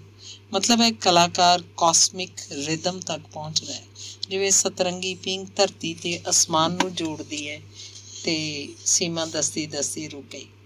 ਅਮਰ ਹੋਰ ਹੀ ਤਰ੍ਹਾਂ ਉਸ ਵੱਲ ਵੇਖ ਰਿਹਾ ਸੀ। ਹਾਂ ਦੱਸੀਏ, ਚਲੋ, ਗੰਭੀਰ ਹੋ ਕੇ ਬੋਲਿਆ। ਮੇਰਾ ਮਤਲਬ ਹੈ ਪ੍ਰਤੱਖ ਨੂੰ ਸਾਕਾਰ ਕਰਨਾ ਕਲਾ ਨਹੀਂ, ਕਾਰੀਗਰੀ ਹੈ। ਸਿਰਜਨਾਤਮਕ ਪ੍ਰਕਿਰਿਆ ਤੱਕ ਪਹੁੰਚਣਾ ਚਾਹੀਦਾ ਹੈ, ਜਿੱਥੇ ਡੂੰਘੇ ਧਿਆਨ ਰਾਹੀਂ ਆਪਣੇ ਆਪ ਤੋਂ ਪਾਰ ਲੰਘ ਕੇ ਪਹੁੰਚਿਆ ਜਾ ਸਕਦਾ ਹੈ। ਇੱਥੇ ਸਿੰਬਲਸ ਦੀ ਲੋੜ ਪੈਂਦੀ ਹੈ। ਮੈਂ ਸਭ ਕੁਝ ਠੀਕ ਤਰ੍ਹਾਂ ਨਹੀਂ ਦੱਸ ਸਕਦੀ।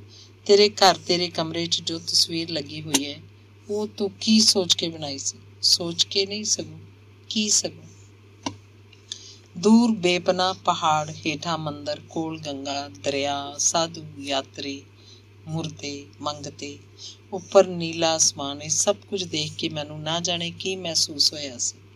ਨਾ ਜਾਣੇ ਮੈਂ ਕਿੱਥੇ ਪਹੁੰਚ ਗਈ ਸੀ, ਕਿਸ ਯੁੱਗ ਵਿੱਚ। ਸ਼ਿਵ ਜੀ, ਗੰਗਾ, ਪਾਰਵਤੀ, ਰਿਸ਼ੀ, ਰੂਹਾਂ, ਸਰਾਪ, ਗਤੀ। ਤੇ ਅੱਜ ਜੋ ਕੁਝ ਮੈਂ ਮਹਿਸੂਸ ਕੀਤਾ ਸੀ ਉਸੇ ਦੀ ਤਸਵੀਰ ਹੈ। ਕਿ ਹੁਣ ਤੈਨੂੰ ਕੁਝ ਮਹਿਸੂਸ ਹੀ ਨਹੀਂ ਹੁੰਦਾ? ਜਦੋਂ ਦਾ ਤੂੰ ਮੇਰੇ ਨਾਲ ਵਿਆਹ ਕਰਾਇਆ ਹੈ, ਕੋਈ ਤਸਵੀਰ ਹੀ ਨਹੀਂ ਬਣਾਈ। ਇਹ ਗੱਲ ਨਹੀਂ, ਅਸਲ 'ਚ ਮੈਂ ਸੋਚ ਕੇ ਕੁਝ ਨਹੀਂ ਬਣਾ ਸਕਦੀ। ਕੁਝ ਸਿਰਜਣ ਲਈ ਬੜੀ ਸਾਧਨਾ ਦੀ ਲੋੜ ਹੁੰਦੀ ਹੈ। ਆਪਣੇ ਆਪ ਤੱਕ ਮੁੜਨ ਦੀ, ਫਿਰ ਆਪਣੇ ਆਪ ਤੋਂ ਪਾਰ ਲੰਘਣ ਦੀ ਤੇ ਸਾਰੀ ਸ੍ਰਿਸ਼ਟੀ ਨਾਲ ਇੱਕ ਹੋ ਜਾਣ ਦੀ। ਪਰ ਮੈਨੂੰ ਲੱਗਦਾ ਕੁਝ ਵੀ ਰਚਨ ਨਾਲੋਂ ਜਿਉਣਾ ਵਧੇਰੇ ਜ਼ਰੂਰੀ ਹੈ। ਤੇਰਾ ਖਿਆਲ ਹੈ ਕਲਾਕਾਰ ਸਿਰਫ ਉਹੀ ਹੁੰਦੇ ਨੇ ਜੋ ਜਿਉਂਦੇ ਨਹੀਂ ਹੁੰਦੇ? ਮੈਨੂੰ ਨਹੀਂ ਪਤਾ। ਮੈਂ ਬਣਾ ਲਵਾਂਗੀ ਕੋਈ ਤਸਵੀਰ ਜਦੋਂ ਮੇਰਾ ਮਨ ਕਰੇਗਾ। ਤੁਹਾਨੂੰ ਇੱਕ ਕਵਿਤਾ ਸੁਣਾਵਾਂ? ਆਖਦੀ ਸੀਮਾ ਨੇ ਉੱਠ ਕੇ ਦੂਸਰੇ ਕਮਰੇ 'ਚੋਂ ਇੱਕ ਰਸਾਲਾ ਲੈ ਆਂਦਾ। ਅਮਰ ਕੁਝ ਨਹੀਂ ਬੋਲਿਆ। ਸੁਣੋ, ਕਵਿਤਾ ਦਾ ਨਾਂ ਹੈ ਕਲਾਕਾਰ ਤੇ ਕਵਿਤਾ ਹੈ, ਇੱਕ ਉਧਰਿਆ ਮਨੁੱਖ ਬਹੁਤ ਪਿਛਾਂ ਰਹਿ ਗਏ ਜਾਂ ਬਹੁਤ ਅਗਾਂਹ ਆ ਗਏ, ਜ਼ਮਾਨੇ ਦੀ ਗਵਾਹੀ ਦੇਣ ਆਇਆ। ਮੈਂ ਕੌਣ? ਜਣੇ ਖਣੇ ਨੂੰ ਪੁੱਛਦਾ ਹੈ, ਇਸ ਆਸ ਉੱਤੇ ਕਿ ਸ਼ਾਇਦ ਕੋਈ ਜਾਣੂ ਮਿਲ ਪਵੇ। ਲੋਕ ਹੱਸ ਪੈਂਦੇ ਨੇ ਇਸ ਵਾਧੂ ਜਿਹੇ ਸਵਾਲ ਉੱਤੇ। ਜਿਹੜੇ ਆਪਣੇ ਨਾਮ ਨਹੀਂ ਜਾਣਦੇ ਉਹ ਬਹੁਤ ਪਿਛਾਂ ਰਹਿ ਗਏ ਜਾਂ ਬਹੁਤ ਅਗਾਂਹ ਆ ਰਹੇ, ਜ਼ਮਾਨੇ ਦੀ ਗਵਾਹੀ ਦੇਣ ਆਏ ਮਨੁੱਖ ਨੂੰ ਕਦੋਂ ਜਾਣਦੇ ਹੋ ਸਕਦੇ ਨੇ? ਚਲੋ, ਨਾਮ ਦਾ ਕੀ ਹੈ? ਖੂਬਸੂਰਤ ਚਿਹਰੇ ਦੀ ਉਦਾਸ ਮੁਸਕਰਾਹਟ ਇੱਕ ਕਹਾਣੀ ਬਣ ਜਾਂਦੀ ਹੈ। ਕਹਾਣੀ ਹੁੰਗਾਰਾ ਮੰਗਦੀ ਹੈ, ਪਰ ਹੁੰਗਾਰਾ ਤਾਂ ਕੋਈ ਜਾਗਦਾ ਹੀ ਭਰ ਸਕਦਾ। ਉਹ ਅਗਾਂਹ ਤੁਰ ਪੈਂਦਾ। ਇੱਕ ਸੀ ਕੁੜੀ, ਨਹੀਂ ਸੱਚ ਨਦੀ। ਇੱਕ ਸੀ ਬਰੋਟਾ, ਨਹੀਂ ਮੈਂ ਨਹੀਂ, ਇੱਕ ਸੀ ਬਰੋਟੇ ਦੀ ਛਾਂ। ਮੈਨੂੰ ਪਿਆਸ ਲੱਗੀ ਹੈ, ਨਹੀਂ ਸੱਚ ਕੁੜੀ ਨੂੰ। ਜਾਂ ਨਦੀ ਨੂੰ, ਜਾਂ ਬਰੋਟੇ ਨੂੰ, ਜਾਂ ਉਹਦੀ ਛਾਂ ਨੂੰ ਪਿਆਸ ਲੱਗੀ ਹੈ। ਕਹਿੰਦੇ ਨੇ ਇਸ ਦੇਸ਼ ਦੇ ਖੂਹਾਂ ਵਿੱਚ ਕੂਰੇ ਪੈ ਗਏ ਨੇ। ਮੇਰਾ ਤਾਂ ਕੋਈ ਨਹੀਂ, ਨਾ ਜਾਣੇ ਇਸ ਰਾਹੋਂ ਕੌਣ ਕੌਣ ਲੰਘੇਗਾ। ਮੈਨੂੰ ਤਾਂ ਉਹਨਾਂ ਦੀ ਸੋਚ ਹੈ। ਉਹ ਕਹਿੰਦਾ ਹੈ ਲੋਕ ਸਮਝਦੇ ਨੇ ਉਹ ਕੋਈ ਬਾਤ ਪਾ ਰਿਹਾ ਏ ਜਿਹੜੀ ਉਹਨਾਂ ਤੋਂ ਬੁੱਝੀ ਨਹੀਂ ਜਾਂਦੀ। ਅਤਾ ਪਤਾ ਪੁੱਛਦੇ ਨੇ, ਮੈਂ ਹਾਜ਼ਰ ਹਾਂ। ਉਹ ਕਹਿੰਦਾ ਹੈ ਤੂੰ ਕੌਣ ਹੈ? ਉਹ ਪੁੱਛਦੇ ਨੇ ਮੈਂ ਕੌਣ ਹਾਂ। ਉਹ ਲੱਖਾਂ ਵਾਟਾਂ ਉੱਤੇ ਤੁਰੀਆਂ ਜਾ ਰਹੀਆਂ ਆਪਣੀਆਂ ਪੈੜਾਂ ਤੋਂ ਪੁੱਛਦਾ ਹੈ। ਫਿਰ ਉਹਨੂੰ ਯਾਦ ਆਉਂਦਾ ਹੈ ਜਦੋਂ ਤੁਰਿਆ ਸੀ ਤਾਂ ਮੈਂ ਹੀ ਸਾਂ। ਫਿਰ ਮੈਂ, ਤੂੰ, ਉਹ, ਅਸੀਂ, ਤੁਸੀਂ, ਨਾਲੇ ਮੈਂ, ਤੂੰ, ਉਹ, ਅਸੀਂ ਤੇ ਤੁਸੀਂ ਵਿਚਲਾ ਉਹ ਵੀ ਰਾਹ 'ਚ ਰਲਦੇ ਗਏ। ਇਉਂ ਅਹੰਸ ਤੋਂ ਬ੍ਰਹਮ ਵੱਲ ਤੁਰਿਆ ਜਾ ਰਿਹਾ। ਰੱਬ ਦੀ ਰੀਸ ਉਹ ਇੱਕ ਸ੍ਰਿਸ਼ਟੀ ਰਚਨ ਬੈਠ ਗਿਆ।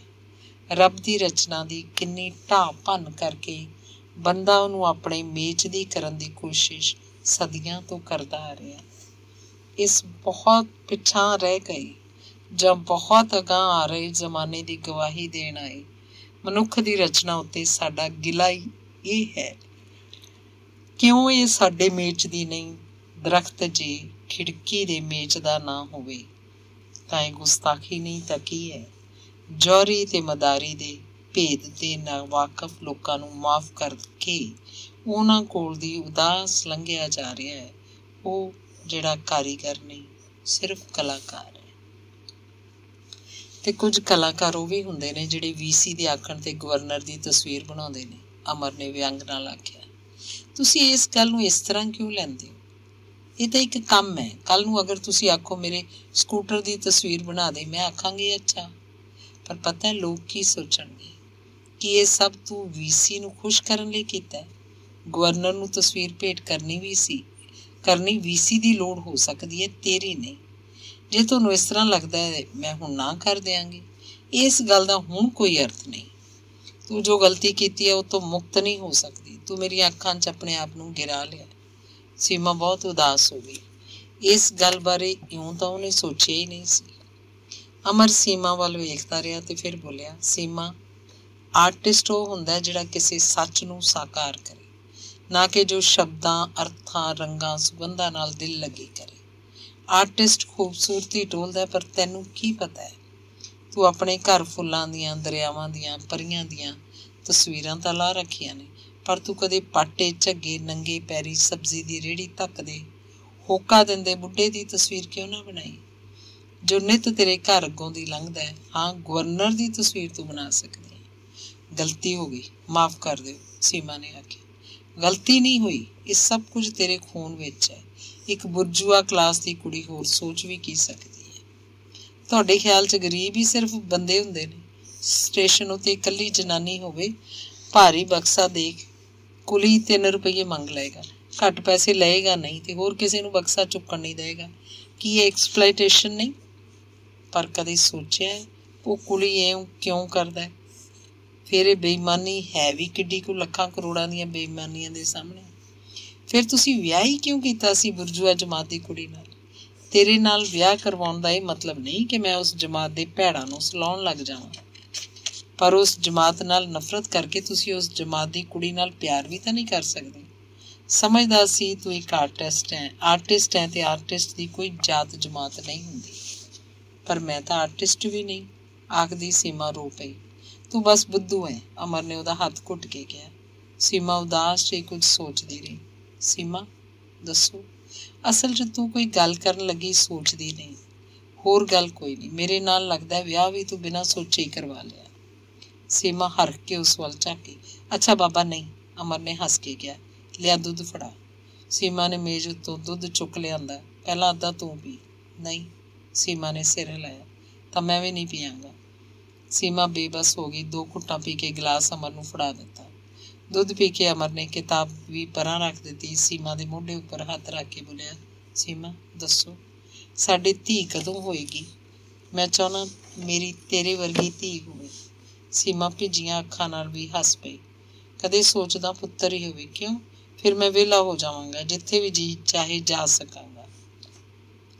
ਸੀਮਾ ਇੱਕ ਟੱਕ ਉਸ ਵੱਲ ਵੇਖਦੀ ਰਹੀ, ਫਿਰ ਗੰਭੀਰ ਹੋ ਕੇ ਬੋਲੀ, ਮੈਨੂੰ ਪਤਾ ਤੁਸੀਂ ਕਿੱਥੇ ਜਾਣਾ ਚਾਹੁੰਦੇ ਹੋ ਤੇ ਕੀ ਕਰਨਾ ਚਾਹੁੰਦੇ ਹੋ। ਤੁਸੀਂ ਬੜਾ ਕੁਝ ਮੇਰੇ ਕੋਲੋਂ ਛੁਪਾ ਕੇ ਰੱਖਦੇ ਹੋ। ਕਈ ਵਾਰੀ ਬੜੀ ਰਾਤ ਗਈ ਲੋਕ ਤੁਹਾਨੂੰ ਮਿਲਣ ਆਉਂਦੇ ਨੇ, ਤੁਸੀਂ ਸਾਰੇ ਬਾਰ ਬੰਦ ਕਰ ਲੈਂਦੇ ਹੋ। ਸਵੇਰ ਹੋਣ ਤੋਂ ਪਹਿਲਾਂ ਤੁਸੀਂ ਉਹਨਾਂ ਨੂੰ ਕਿਤੇ ਛੱਡ ਕੇ ਆਉਂਦੇ ਹੋ। ਕਦੇ ਅੱਧੀ ਰਾਤ ਤੁਹਾਨੂੰ ਕੋਈ ਬੁਲਾਉਣ ਆ ਜਾਂਦਾ ਹੈ, ਕਦੇ ਸਾਰੀ ਰਾਤ ਤੁਸੀਂ ਕੁਝ ਲਿਖਦੇ ਰਹਿੰਦੇ ਹੋ ਤੇ ਸਵੇਰੇ ਡਾਕ 'ਚ ਪਾ ਕੇ ਆਉਂਦੇ ਹੋ। ਕਦੇ ਕਦੇ ਸਾਰੀ ਤਨਖਾਹ ਨਾ ਜਾਣੇ ਕਿਹਨੂੰ ਦੇ ਆਉਂਦੇ ਹੋ ਤੇ ਮੈਨੂੰ ਆਖਦੇ ਹੋ ਸਾਰੀਆਂ ਗੱਲਾਂ ਨਹੀਂ ਪੁੱਛੀਦੀਆਂ ਹੁੰਦੀਆਂ। ਇਹ ਸਭ ਕੀ ਹੈ? ਉਹ ਬੁੱਢਾ ਜਿਹਨੂੰ ਬੜਾ ਤਾਪ ਚੜਿਆ ਹੋਇਆ ਸੀ, ਜਿਸ ਲਈ ਮੈਂ ਦਵਾਈ ਲੈ ਕੇ ਆਈ ਸੀ, ਜਿਹੜਾ ਆਖਦਾ ਸੀ ਤਾਪ ਦਾ ਕੀ ਹੈ, ਕੰਮ ਜ਼ਰੂਰੀ ਹੈ। ਉਹਦੀ ਅਗਲੇ ਦਿਨ ਅਖਬਾਰ 'ਚ ਮੈਂ ਫੋਟੋ ਦੇਖੀ ਸੀ ਤੇ ਨਾਲ ਮੌਤ ਦੀ ਖਬਰ ਪੜ੍ਹੀ ਸੀ ਕਿ ਐਨਕਾਊਂਟਰ 'ਚ ਮਾਰਿਆ ਗਿਆ। ਤੁਸੀਂ ਜਿੰਨਾ ਮਰਜ਼ੀ ਲੁਕਾ ਰੱਖੋ, ਮੈਨੂੰ ਸਭ ਪਤਾ ਹੈ। ਤੇ ਹੁਣ ਤੁਸੀਂ ਮੈਨੂੰ ਛੱਡ ਕੇ ਕਿਧਰੇ ਚਲੇ ਜਾਣ ਦੀਆਂ ਗੱਲਾਂ ਕਰਦੇ ਹੋ, ਪਰ ਮੇਰਾ ਤਾਂ ਤੁਹਾਨੂੰ ਕੋਈ ਖਿਆਲ ਨਹੀਂ, ਆਖਦੀ ਸੀਮਾ ਰੋ ਪਈ। ਨਹੀਂ ਸੀਮਾ, ਗਲਤ ਨਾ ਸਮਝ, ਮੈਂ ਤਾਂ ਤੇਰਾ ਬੜਾ ਸ਼ੁਕਰਗੁਜ਼ਾਰ ਹਾਂ। ਤੂੰ ਮੈਨੂੰ ਮੇਰੀਆਂ ਸਭ ਜ਼ਿੰਮੇਵਾਰੀਆਂ ਤੋਂ ਸੁਰਖਰੂ ਰੱਖਿਆ ਹੋਇਆ ਹੈ। ਤੇਰੇ ਬਿਨਾਂ ਤਾਂ ਮੈਂ ਜੀ ਨਹੀਂ ਸਕਣਾ। ਬਹੁਤ ਉਲਝ ਗਿਆ ਸੀ ਮੈਂ। ਤੂੰ ਮੈਨੂੰ ਜਿਉਣ ਜੋਗਾ ਬਣਾਇਆ ਹੈ ਤੇ ਮੈਂ ਚਾਹੁੰਦਾ ਇਹ ਜੀਵਨ ਕਿਸੇ ਅਰਥ ਲੱਗੇ। ਤੁਸੀਂ ਮੈਨੂੰ ਛੱਡ ਕੇ ਕਿਧਰੇ ਸੱਚੀ ਜਾ ਸਕੋਗੇ? ਤੇਰੇ ਸਦਕਾ ਹੀ ਤਾਂ ਮੈਂ ਜਾਣਾ ਚਾਹੁੰਦਾ, ਨਹੀਂ ਤਾਂ ਮੈਂ ਹੰਬ ਹਾਰ ਕੇ ਬੈਠ ਗਿਆ ਸੀ। ਇੱਕ ਆਰਟਿਸਟ ਕੁੜੀ ਦਾ ਪਤੀ ਕੁਝ ਤਾਂ ਹੋਵੇ। ਅਮਰ ਨੇ ਉਹਦੇ ਨੇੜੇ ਸਰਕਦਿਆਂ ਹੱਸ ਕੇ ਕਿਹਾ, ਨਹੀਂ, ਮੈਂ ਇਹ ਬਰਦਾਸ਼ਤ ਨਹੀਂ ਕਰ ਸਕਦੀ ਕਿ ਤੁਹਾਨੂੰ ਕੁਝ ਹੋ ਜਾਵੇ। ਮੈਂ ਤੁਹਾਡੇ ਬਿਨਾਂ ਨਹੀਂ ਜੀ ਸਕਦੀ, ਸੀਮਾ ਨੇ ਅੱਖ ਭਰ ਕੇ ਕਿਹਾ। ਸੀਮਾ, ਕਿਸੇ ਸਧਾਰਨ ਕੁੜੀ ਨੂੰ ਇਹ ਸਭ ਸ਼ਾਇਦ ਮੈਂ ਸਮਝਾ ਨਾ ਸਕਦਾ, ਸ਼ਾਇਦ ਸਮਝਾਉਣ ਦੀ ਲੋੜ ਵੀ ਨਾ ਸਮਝਦਾ ਤੇ ਚੁੱਪ ਕਰਕੇ ਕਿਸੇ ਦਿਨ ਤੁਰ ਜਾਂਦਾ। ਪਰ ਤੂੰ ਤਾਂ ਆਰਟਿਸਟ ਹੈ, ਮੈਂ ਔਰਤ ਵੀ ਤਾਂ ਹਾਂ। ਯਸ਼ੋਧਰਾ ਵੀ ਔਰਤ ਸੀ, ਗੁਰੂ ਨਾਨਕ ਦੇ ਘਰ ਵਾਲੀ ਵੀ ਔਰਤ ਸੀ। ਉਹ ਜੇ ਰੋ ਕੇ ਰਾਹ ਰੋਕਦੀਆਂ ਕਿ ਉਹ ਜ਼ਿੰਦਗੀ 'ਚ ਕੁਝ ਕਰ ਸਕਦੇ। ਮੈਂ ਭਾਵੇਂ ਬੁੱਧ ਜਾਂ ਨਾਨਕ ਨਹੀਂ, ਪਰ ਮੈਂ ਤੇ ਹਾਂ। ਕਿ ਤੂੰ ਚਾਹੁੰਦੀ ਹੈ ਕਿ ਮੈਂ ਉਈਂ ਬੈਠਾ ਮੌਤ ਨੂੰ ਉਡੀਕਦਾ ਰਹਾਂ? ਸੀਮਾ, ਇਹ ਨਾ ਸਮਝ ਕੇ ਮੈਂ ਤੈਨੂੰ ਪਿਆਰ ਨਹੀਂ ਕਰਦਾ, ਪਰ ਕੁਝ ਗੱਲਾਂ ਨਿੱਜੀ ਸੁੱਖ ਆਰਾਮ ਤੋਂ ਵੱਡੀਆਂ ਵੀ ਹੁੰਦੀਆਂ ਨੇ। ਚੰਗਾ ਮੈਂ ਮਰ ਜਾਵਾਂ, ਫਿਰ ਤੁਸੀਂ ਆਰਾਮ ਨਾਲ ਜਿੱਥੇ ਮਰਜ਼ੀ ਜਾ ਸਕਦੇ ਹੋ। ਸੀਮਾ ਨੇ ਰੋ ਕੇ ਕਿਹਾ। ਨਹੀਂ ਸੀਮਾ, ਨਹੀਂ, ਇਉਂ ਨਾ ਆਖ, ਫਿਰ ਤਾਂ ਮੈਂ ਕੁਝ ਵੀ ਨਹੀਂ ਕਰ ਸਕਾਂਗਾ। ਲੋਕਾਂ ਲਈ ਵੀ ਤਦ ਤੱਕ ਹੀ ਕੁਝ ਕਰ ਸਕਾਂਗਾ ਜਦੋਂ ਮੈਨੂੰ ਪਤਾ ਹੋਏਗਾ ਕਿ ਸੰਸਾਰ 'ਚ ਇੱਕ ਮੁਲਕ ਹੈ, ਉਸ ਮੁਲਕ 'ਚ ਇੱਕ ਸ਼ਹਿਰ ਹੈ, ਉਸ ਸ਼ਹਿਰ 'ਚ ਇੱਕ ਘਰ ਹੈ, ਉਸ ਘਰ 'ਚ ਸੀਮਾ ਹੈ ਜੋ ਮੇਰੀ ਉਡੀਕ ਕਰ ਰਹੀ ਹੈ ਤੇ ਮੇਰੇ ਬੱਚੇ ਨਾਲ ਮੇਰੀਆਂ ਗੱਲਾਂ ਕਰ ਰਹੀ ਹੈ। ਤੇ ਪਰ ਤੁਹਾਡੇ ਕਿਸੇ ਵੀ ਦਿਨ ਗੋਲੀ ਮਾਰ ਦਿੱਤੀ ਜਾਏਗੀ ਤੇ ਅਗਲੇ ਦਿਨ ਅਖਬਾਰ 'ਚ ਖਬਰ ਛਪ ਜਾਏਗੀ ਕਿ ਇੱਕ ਖਤਰਨਾਕ ਨੈਕਸਲਾਈਟ ਪੁਲਿਸ ਨਾਲ ਐਨਕਾਊਂਟਰ 'ਚ ਮਾਰਿਆ ਗਿਆ। ਮੈਂ ਨੈਕਸਲਾਈਟ ਥੋੜ੍ਹਾ ਹੀ ਹਾਂ। ਪੁਲਿਸ ਜਿਸ ਨੂੰ ਜੋ ਚਾਹੇ ਬਣਾ ਸਕਦੀ ਹੈ, ਪਰ ਚੰਗਾ ਭਲਾ ਬੰਦਾ ਤਾਪ ਚੜ੍ਹ ਕੇ ਜਾਂ ਐਕਸੀਡੈਂਟ ਨਾਲ ਵੀ ਤਾਂ ਮਰ ਸਕਦਾ। ਅਮਰ ਨੇ ਗੰਭੀਰ ਹੋ ਕੇ ਆਖਿਆ। ਸੀਮਾ ਕੁਝ ਨਹੀਂ ਬੋਲੀ, ਸਿਰਫ ਭਰੀਆਂ ਅੱਖਾਂ ਨਾਲ ਉਸ ਵੱਲ ਤੱਕਦੀ ਰਹੀ। ਅੰਗ 11। ਕਈ ਮਹੀਨੇ ਮਗਰੋਂ ਦੀਵਿਆਂ ਮਿਲਦਿਆਂ ਨਾਲ ਬਾਰੀ 'ਚ ਖੜੋਤੀ ਸੀਮਾ ਕਿੰਨੇ ਚਿਰ ਤੋਂ ਦੂਰ ਸੜਕ ਵੱਲ ਵੇਖ ਰਹੀ ਹੈ। ਸਕੂਟਰ ਦੀ ਆਵਾਜ਼ ਸੁਣੋ ਪਿਛਾਂਹ ਹਟ ਗਈ। ਨਹੀਂ ਸੀ ਚਾਹੁੰਦੀ ਅਮਰ ਉਹਨੂੰ ਉੱਥੇ ਉਡੀਕਦੀ ਵੇਖੇ ਤੇ ਖਿਜੇ ਕਿ ਤੂੰ ਵੀ ਆਮ ਜਨਾਨੀਆਂ ਵਾਂਗ ਕਰਨ ਲੱਗ ਪਈ ਹੈ। ਦੁਪਹਿਰ ਦੀ ਰੋਟੀ ਉਸੇ ਤਰ੍ਹਾਂ ਪਈ ਸੀ। ਅਮਰ ਭਾਵੇਂ ਆਖਦਾ ਹੈ ਕਿ 2 ਵਜੇ ਤੱਕ ਉਡੀਕ ਕੇ ਤੂੰ ਰੋਟੀ ਖਾ ਲਿਆ ਕਰ, ਪਰ ਸੀਮਾ ਨਹੀਂ ਖਾਂਦੀ, ਅੱਜ ਵੀ ਨਹੀਂ ਖਾਧੀ। ਸਕੂਟਰ ਹੇਠਾਂ ਖੜਾ ਕਰ ਮੂੰਹ ਨਾਲ ਸੀਟੀ ਵਜਾਉਂਦਾ ਅਮਰ ਪੌੜੀਆਂ ਚੜ੍ਹਿਆ। ਆ ਗਏ? ਸੀਮਾ ਨੇ ਸਵਾਲ ਵਾਂਗ ਪੁੱਛਿਆ। ਹਾਂ, ਆਖ ਉਹ ਕਮਰੇ ਵੱਲ ਚਲਾ ਗਿਆ। ਉਹਨੇ ਪਰਵਾਹ ਹੀ ਨਹੀਂ ਕੀਤੀ ਕਿ ਸੀਮਾ ਨੂੰ ਦੱਸੇ ਕਿ ਉਹ ਅੱਜ ਇੰਨਾ ਲੇਟ ਕਿਉਂ ਹੋ ਗਿਆ ਸੀ, ਕੱਲ ਵੀ ਇੰਨੀ ਰਾਤ ਪਈ ਕਿਉਂ ਆਇਆ ਸੀ। ਸੀਮਾ ਨੇ ਚਾਹ ਬਣਾਈ ਤੇ ਕੱਪ ਉਹਦੇ ਅੱਗੇ ਜਾ ਰੱਖਿਆ। ਚਾਹ ਪੀਂਦਾ ਉਹ ਨਵੇਂ ਆਏ ਰਿਸਾਲੇ ਫਰੋਲਣ ਲੱਗ ਪਿਆ। ਸੀਮਾ ਖੜੀ ਰਹੀ। ਫਿਰ ਉਹਨੇ ਕੋਟ ਦੀ ਜੇਬ 'ਚ ਹੱਥ ਮਾਰਿਆ, ਖਾਲੀ ਸੀ। ਦੂਸਰੀ ਟੋਈ ਤੇ ਕੁਝ ਤਸਵੀਰਾਂ ਕੱਢ ਕੇ ਵੇਖਣ ਲੱਗ ਪਿਆ। ਕਿਸ ਦੀਆਂ ਨੇ? ਸੀਮਾ ਨੇ ਪੁੱਛਿਆ। ਪਿਕਨਿਕ 'ਤੇ ਗਈ ਸੀ ਕੱਲ। ਇੱਕ ਤਸਵੀਰ ਵੱਲ ਧਿਆਨ ਨਾਲ ਦੇਖਦੇ ਅਮਰ ਨੇ ਕਿਹਾ। ਸਾਰੀ ਕਲਾਸ ਵੀ? ਹਾਂ। ਮੈਨੂੰ ਦੱਸ ਜਾਂਦੇ, ਉਡੀਕਦੀ ਤਾਂ ਨਾ ਰਹਿੰਦੀ ਸਾਰਾ ਦਿਨ। ਹਰ ਗੱਲ ਤੈਨੂੰ ਦੱਸ ਕੇ ਜਾਣੀ ਕਿਉਂ ਜ਼ਰੂਰੀ? ਅਮਰ ਨੇ ਤਸਵੀਰ ਉਸੇ ਤਰ੍ਹਾਂ ਹੱਥ 'ਚ ਫੜੀ ਉਸ ਵੱਲ ਝਾਕ ਕੇ ਕਿਹਾ। ਸੀਮਾ ਚੁੱਪ ਕਰ ਗਈ। ਇਹ ਲੜਕੀ ਹੈ ਸੁਨੀਤਾ ਸੌਂਦੀ। ਮੈਨੂੰ ਤਾਂ ਇਹੋ ਜਿਹੀ ਲੜਕੀ ਚਾਹੀਦੀ ਸੀ, ਗਰੀਬਣੀ ਜਿਹੀ, ਸਾਊ, ਉਦਾਸ, ਤੁਹਾਨੂੰ ਵੇਖ ਕੇ ਫੁੱਲ ਵਾਂਗ ਖਿੜ ਜਾਣ ਵਾਲੀ। ਅਮਰ ਨੇ ਤਸਵੀਰ ਵਿਚਲੀਆਂ ਲੜਕੀਆਂ ਵਿੱਚੋਂ ਇੱਕ ਵੱਲ ਇਸ਼ਾਰਾ ਕਰਕੇ ਕਿਹਾ। ਜਦੋਂ ਦੀ ਮੈਂ ਛੁੱਟੀ ਲਈ ਹੈ ਤੁਸੀਂ ਸਾਰਾ ਦਿਨ ਯੂਨੀਵਰਸਿਟੀ ਲਾ ਆਉਂਦੇ ਹੋ। ਸੀਮਾ ਨੇ ਤਲਖੀ ਦਬਾ ਕੇ ਸਧਾਰਨ ਆਵਾਜ਼ 'ਚ ਕਿਹਾ। होर तेरे गोडे मुड़ बैठा रहा, कोई काम ना करा। महेंद्र सिंह ते कृष्ण कुमार भी घर जाके अपनियां जनानियां नूं यही आखदे होणगे कि यूनीवर्सिटी च इन्ना चिर काम करते रहंदे ने। सीमा ने व्यंग नाल कहा, तू मैनू उन्हां नाल रला दिता तीवीं बाजां नाल, शर्म नहीं आउंदी तैनूं? मैनू जिंदगी च यही काम रह गए। तेरे वर्गी औरत इदों वध सोच भी की सकदी है, जिसनूं पता ही नहीं कि जिंदगी दे कुछ हायर गोल्स भी हुंदे ने। तैनूं तां जिंदगी दा ही पता नहीं की हुंदी है, हायर गोल्स तां एक पासे रहे। अमर हर के पिया। काहदे ਉਹ हायर गोल्स ने ਜਿਹੜੇ एक इंसान ਨੂੰ ਵਧੀਆ इंसान नहीं बनाउंदे?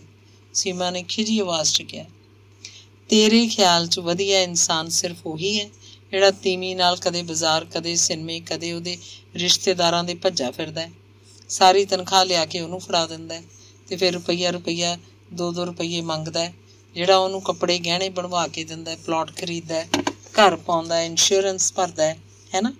ਅਮਰ ਨੇ ਨਫ਼ਰਤ ਭਰੇ ਅੰਦਾਜ਼ 'ਚ ਕਿਹਾ। ਸੀਮਾ ਖਾਲੀ ਅੱਖਾਂ ਨਾਲ ਉਹਦੇ ਮੂੰਹ ਵੱਲ ਤੱਕਦੀ ਰਹੀ। ਮੈਨੂੰ ਤਾਂ ਉਹ ਜਨਾਨੀ ਉੱਕਾ ਹੀ ਪਸੰਦ ਨਹੀਂ ਜਿਹੜੀ ਬਹਿਸ ਕਰਦੀ ਹੈ। ਮੈਨੂੰ ਉਹ ਚਾਹੀਦੀ ਸੀ ਜਿਹੜੀ ਉਸੇ ਗੱਲ 'ਚ ਖੁਸ਼ ਹੁੰਦੀ ਜਿਸ 'ਚ ਮੈਂ ਖੁਸ਼ ਹੁੰਦਾ।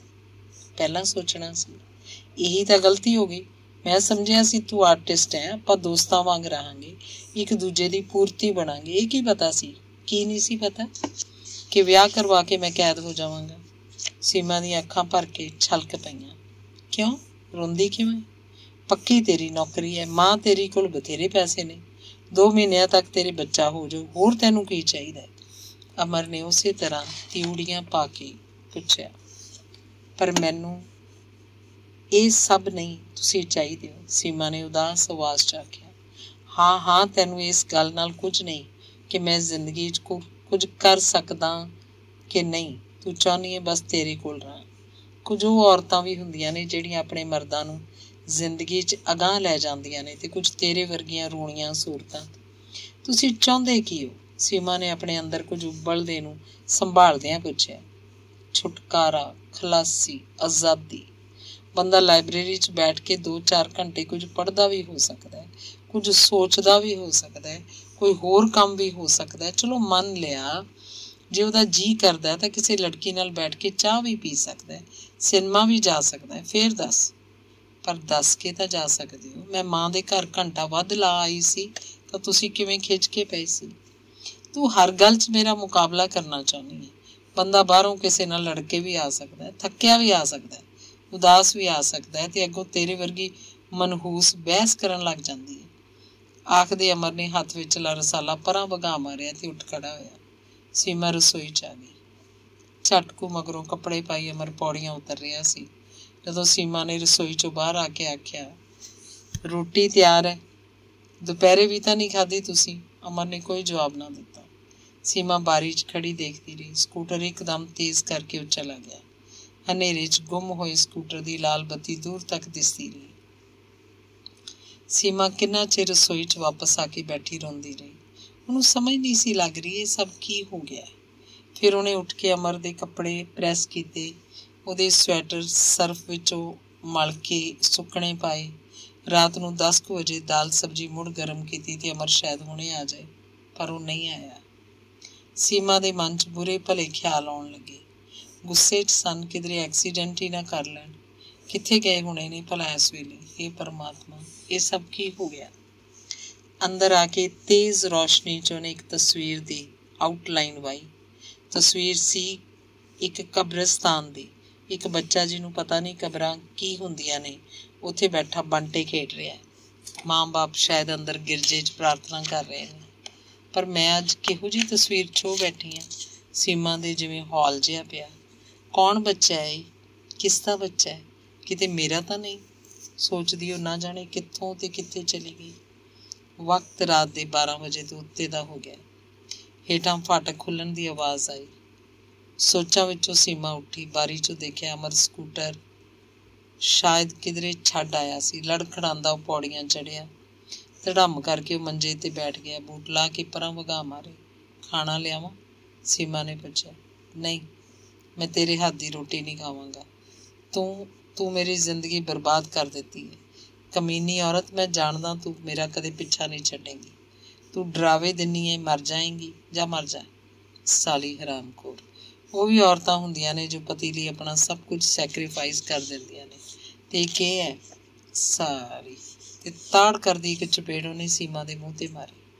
ਸੀਮਾ ਦੇ ਸਾਹ ਸਾਹ ਕਰਕੇ ਖੂਨ ਸਿਰ ਨੂੰ ਚੜਿਆ। ਉਹ ਬੌਂਦਲ ਗਈ, ਲੜਖੜਾ ਗਈ। ਉਹਦਾ ਉੱਪਰਲਾ ਸਾਹ ਉੱਪਰ, ਹੇਠਲਾ ਜਿਵੇਂ ਹੇਠਾਂ ਰਹਿ ਗਿਆ। ਉਹ ਡਿੱਗਦੀ ਡਿੱਗਦੀ ਮਸਾਂ ਸੰਭਲੀ। ਦਫਾ ਹੋ ਜਾ ਇੱਥੋਂ। ਇੱਥੇ ਮੈਂ ਬਾਦਸ਼ਾਹਾਂ ਵਾਂਗ ਜਿਉਂਦਾ ਸੀ, ਜੋ ਮਰਜ਼ੀ ਕਰਦਾ ਸੀ, ਜਿੱਥੇ ਮਰਜ਼ੀ ਜਾਂਦਾ ਸੀ। ਤੂੰ ਮੇਰੀ ਜਾਨ ਲੈ ਕੇ ਹਟੇਂਗੀ, ਅਮਰ ਸ਼ਰਾਬ ਦੇ ਲੋਰ 'ਚ ਕਹਿੰਦਾ ਗਿਆ। ਸੀਮਾ ਦੇ ਹੱਥ ਪੈਰ ਜਿਵੇਂ ਝੂਠੇ ਪੈ ਗਏ। ਇੱਕ ਦਹਿਸ਼ਤ ਨਾਲ ਉਹ ਅਮਰ ਵੱਲ ਝਾਕੀ। ਫਿਰ ਇੱਕ ਤਿੱਖੀ ਦਰਦ ਦੀ ਲਹਿਰ ਉਹਦੇ ਢਿੱਡ 'ਚ ਉੱਠੀ ਤੇ ਉਹਨੂੰ ਤਰੇੜੀ ਆ ਗਈ। ਥਿੜਕਦੇ ਕਦਮਾਂ ਨਾਲ ਉਹ ਦੂਜੇ ਕਮਰੇ 'ਚ ਮੰਜੇ ਤੇ ਜਾ ਡਿੱਗੀ। ਉਹਨੂੰ ਸਾਰਾ ਘਰ ਘੁੰਮਦਾ ਪ੍ਰਤੀਤ ਹੋਇਆ, ਜਿਵੇਂ ਕਿ ਕੋਈ ਭੁਚਾਲ ਆ ਗਿਆ ਹੋਵੇ। ਉਹਨੇ ਮੰਜੇ ਦੀ ਬਾਹੀ ਦੋਹਾਂ ਹੱਥਾਂ ਨਾਲ ਘੁੱਟ ਕੇ ਫੜ ਲਈ, ਪਰ ਲੱਗਿਆ ਜਿਵੇਂ ਸਭ ਕੁਝ ਹੇਠਾਂ ਹੀ ਹੇਠਾਂ ਗਰਕ ਹੁੰਦਾ ਜਾ ਰਿਹਾ ਹੋਵੇ। ਸੀਮਾ ਇੱਧਰ ਆ, ਅਮਰ ਨੇ ਕੁਝ ਚਿਰ ਮਗਰੋਂ ਆਵਾਜ਼ ਮਾਰੀ। ਸੀਮਾ ਨੇ ਆਵਾਜ਼ ਸੁਣੀ। ਛਕ ਛਕ ਕਰਦੀ ਸਟੇਸ਼ਨ ਉੱਪਰੋਂ ਗੱਡੀ ਲੰਘੀ ਜਾ ਰਹੀ ਸੀ। ਢਿੱਡ ਨੂੰ ਦੋਹਾਂ ਹੱਥਾਂ ਨਾਲ ਘੁੱਟਣ ਦੇ ਬਾਵਜੂਦ ਦਰਦ ਦੀਆਂ ਲਹਿਰਾਂ ਵੱਧਦੀਆਂ ਜਾ ਰਹੀਆਂ ਸਨ। ਲਗਾਤਾਰ ਸੀਮਾ ਦੀਆਂ ਅੱਖਾਂ ਵਿੱਚੋਂ ਤੁਪਕੇ ਡਿੱਗ ਰਹੇ ਸਨ। ਕੁਝ ਚਿਰ ਮਗਰੋਂ ਸੰਗ ਸੁੱਕਣ ਤੇ ਉਹ ਖਿੰਡ ਦੇ ਹੱਡਾਂ ਨਾਲ ਉੱਠ ਕੇ ਰਸੋਈ ਵਿੱਚੋਂ ਪਾਣੀ ਪੀਣ ਗਈ। ਅਮਰ ਸੌਂ ਚੁੱਕਿਆ ਸੀ। ਫਿਰ ਬਾਥਰੂਮ ਗਈ। ਲੱਗਿਆ ਜਿਵੇਂ ਸਾਰਾ ਸਰੀਰ ਪਾਟ ਰਿਹਾ। ਘੜੀ ਦੇਖੀ, 11 ਵੱਜ ਰਹੇ ਸਨ। ਰਾਤ ਕਿਵੇਂ ਬੀਤੇਗੀ, ਸੀਮਾ ਨੇ ਥਿੜਕਦੀ ਸੋਚ ਨਾਲ ਸੋਚਿਆ। ਫਿਰ ਉਹਨੇ ਜਕੋ ਤਕੋ ਕਰਦੀ ਨੇ ਕਾਲੀ ਸ਼ਾਲ ਉੱਪਰ ਲਈ ਤੇ ਚੁੱਪਲੀ ਪੌੜੀਆਂ ਲੈ ਗਈ। ਬੌਂਦਲੀ ਜਿਹੀ ਉਹ 100 ਕੁ ਗਜ਼ ਦੇ ਫਾਸਲੇ ਉੱਤੇ ਸਟੇਸ਼ਨ ਉੱਪਰ ਗਈ। ਹਸਪਤਾਲ ਐਮਰਜੈਂਸੀ ਨੂੰ ਫੋਨ ਕੀਤਾ ਤੇ ਉੱਥੇ ਬੈਂਚ ਉੱਪਰ ਬੈਠ ਗਈ। 10-15 ਮਿੰਟ ਜਿਵੇਂ 10-15 ਵਰ੍ਹਿਆਂ ਵਾਂਗ ਲੰਘੇ। ਅੱਖਾਂ ਫਾੜ ਫਾੜ ਝਾਕਦਾ ਸਟੇਸ਼ਨ ਦਾ ਬਾਬੂ 2-3 ਚੱਕਰ ਨੇੜਿਓਂ ਦੀ ਮਾਰ ਗਿਆ। 2 ਕੁਲੀ ਗੁੱਦੜਾਂ ਪੀਪਿਆਂ ਵਾਲੇ ਭੁੰਜੇ ਸੁੱਤੇ ਪਏ। ਪੂਰਬੀਏ ਤੇ ਉਹਨਾਂ ਦੇ ਟੱਬਰ ਕੋਲੋਂ ਦੀ ਸੁੰਘ ਕੇ ਲੰਘਿਆ ਇੱਕ ਅਵਾਰਾ ਕੁੱਤਾ। ਕਿਸੇ ਵੱਲ ਵੀ ਸੀਮਾ ਦਾ ਧਿਆਨ ਨਹੀਂ ਸੀ। ਐਂਬੂਲੈਂਸ ਆ ਗਈ। ਹਸਪਤਾਲ ਪਹੁੰਚ ਕੇ ਉਹਨੇ ਡਿਊਟੀ ਵਾਲੀ ਡਾਕਟਰਨੀ ਨੂੰ ਦੱਸਿਆ ਕਿ ਉਹਦੇ ਦਰਦਾਂ ਸ਼ੁਰੂ ਹੋ ਗਈਆਂ ਹਨ। ਸੀਮਾ ਨੇ ਮਾਂ ਨੂੰ ਵੀ ਫੋਨ ਕਰਵਾਇਆ। ਮਾਂ ਉਹਦੀ ਘਬਰਾਈ ਹਫੀ ਜਦੋਂ ਹਸਪਤਾਲ ਪਹੁੰਚੀ ਤਾਂ ਡਾਕਟਰਨੀ ਨੇ ਦੱਸਿਆ ਸੀਮਾ ਦੀ ਲੜਕੀ ਹੋਈ ਹੈ 7 ਮਈ। ਧੰਨਵਾਦ।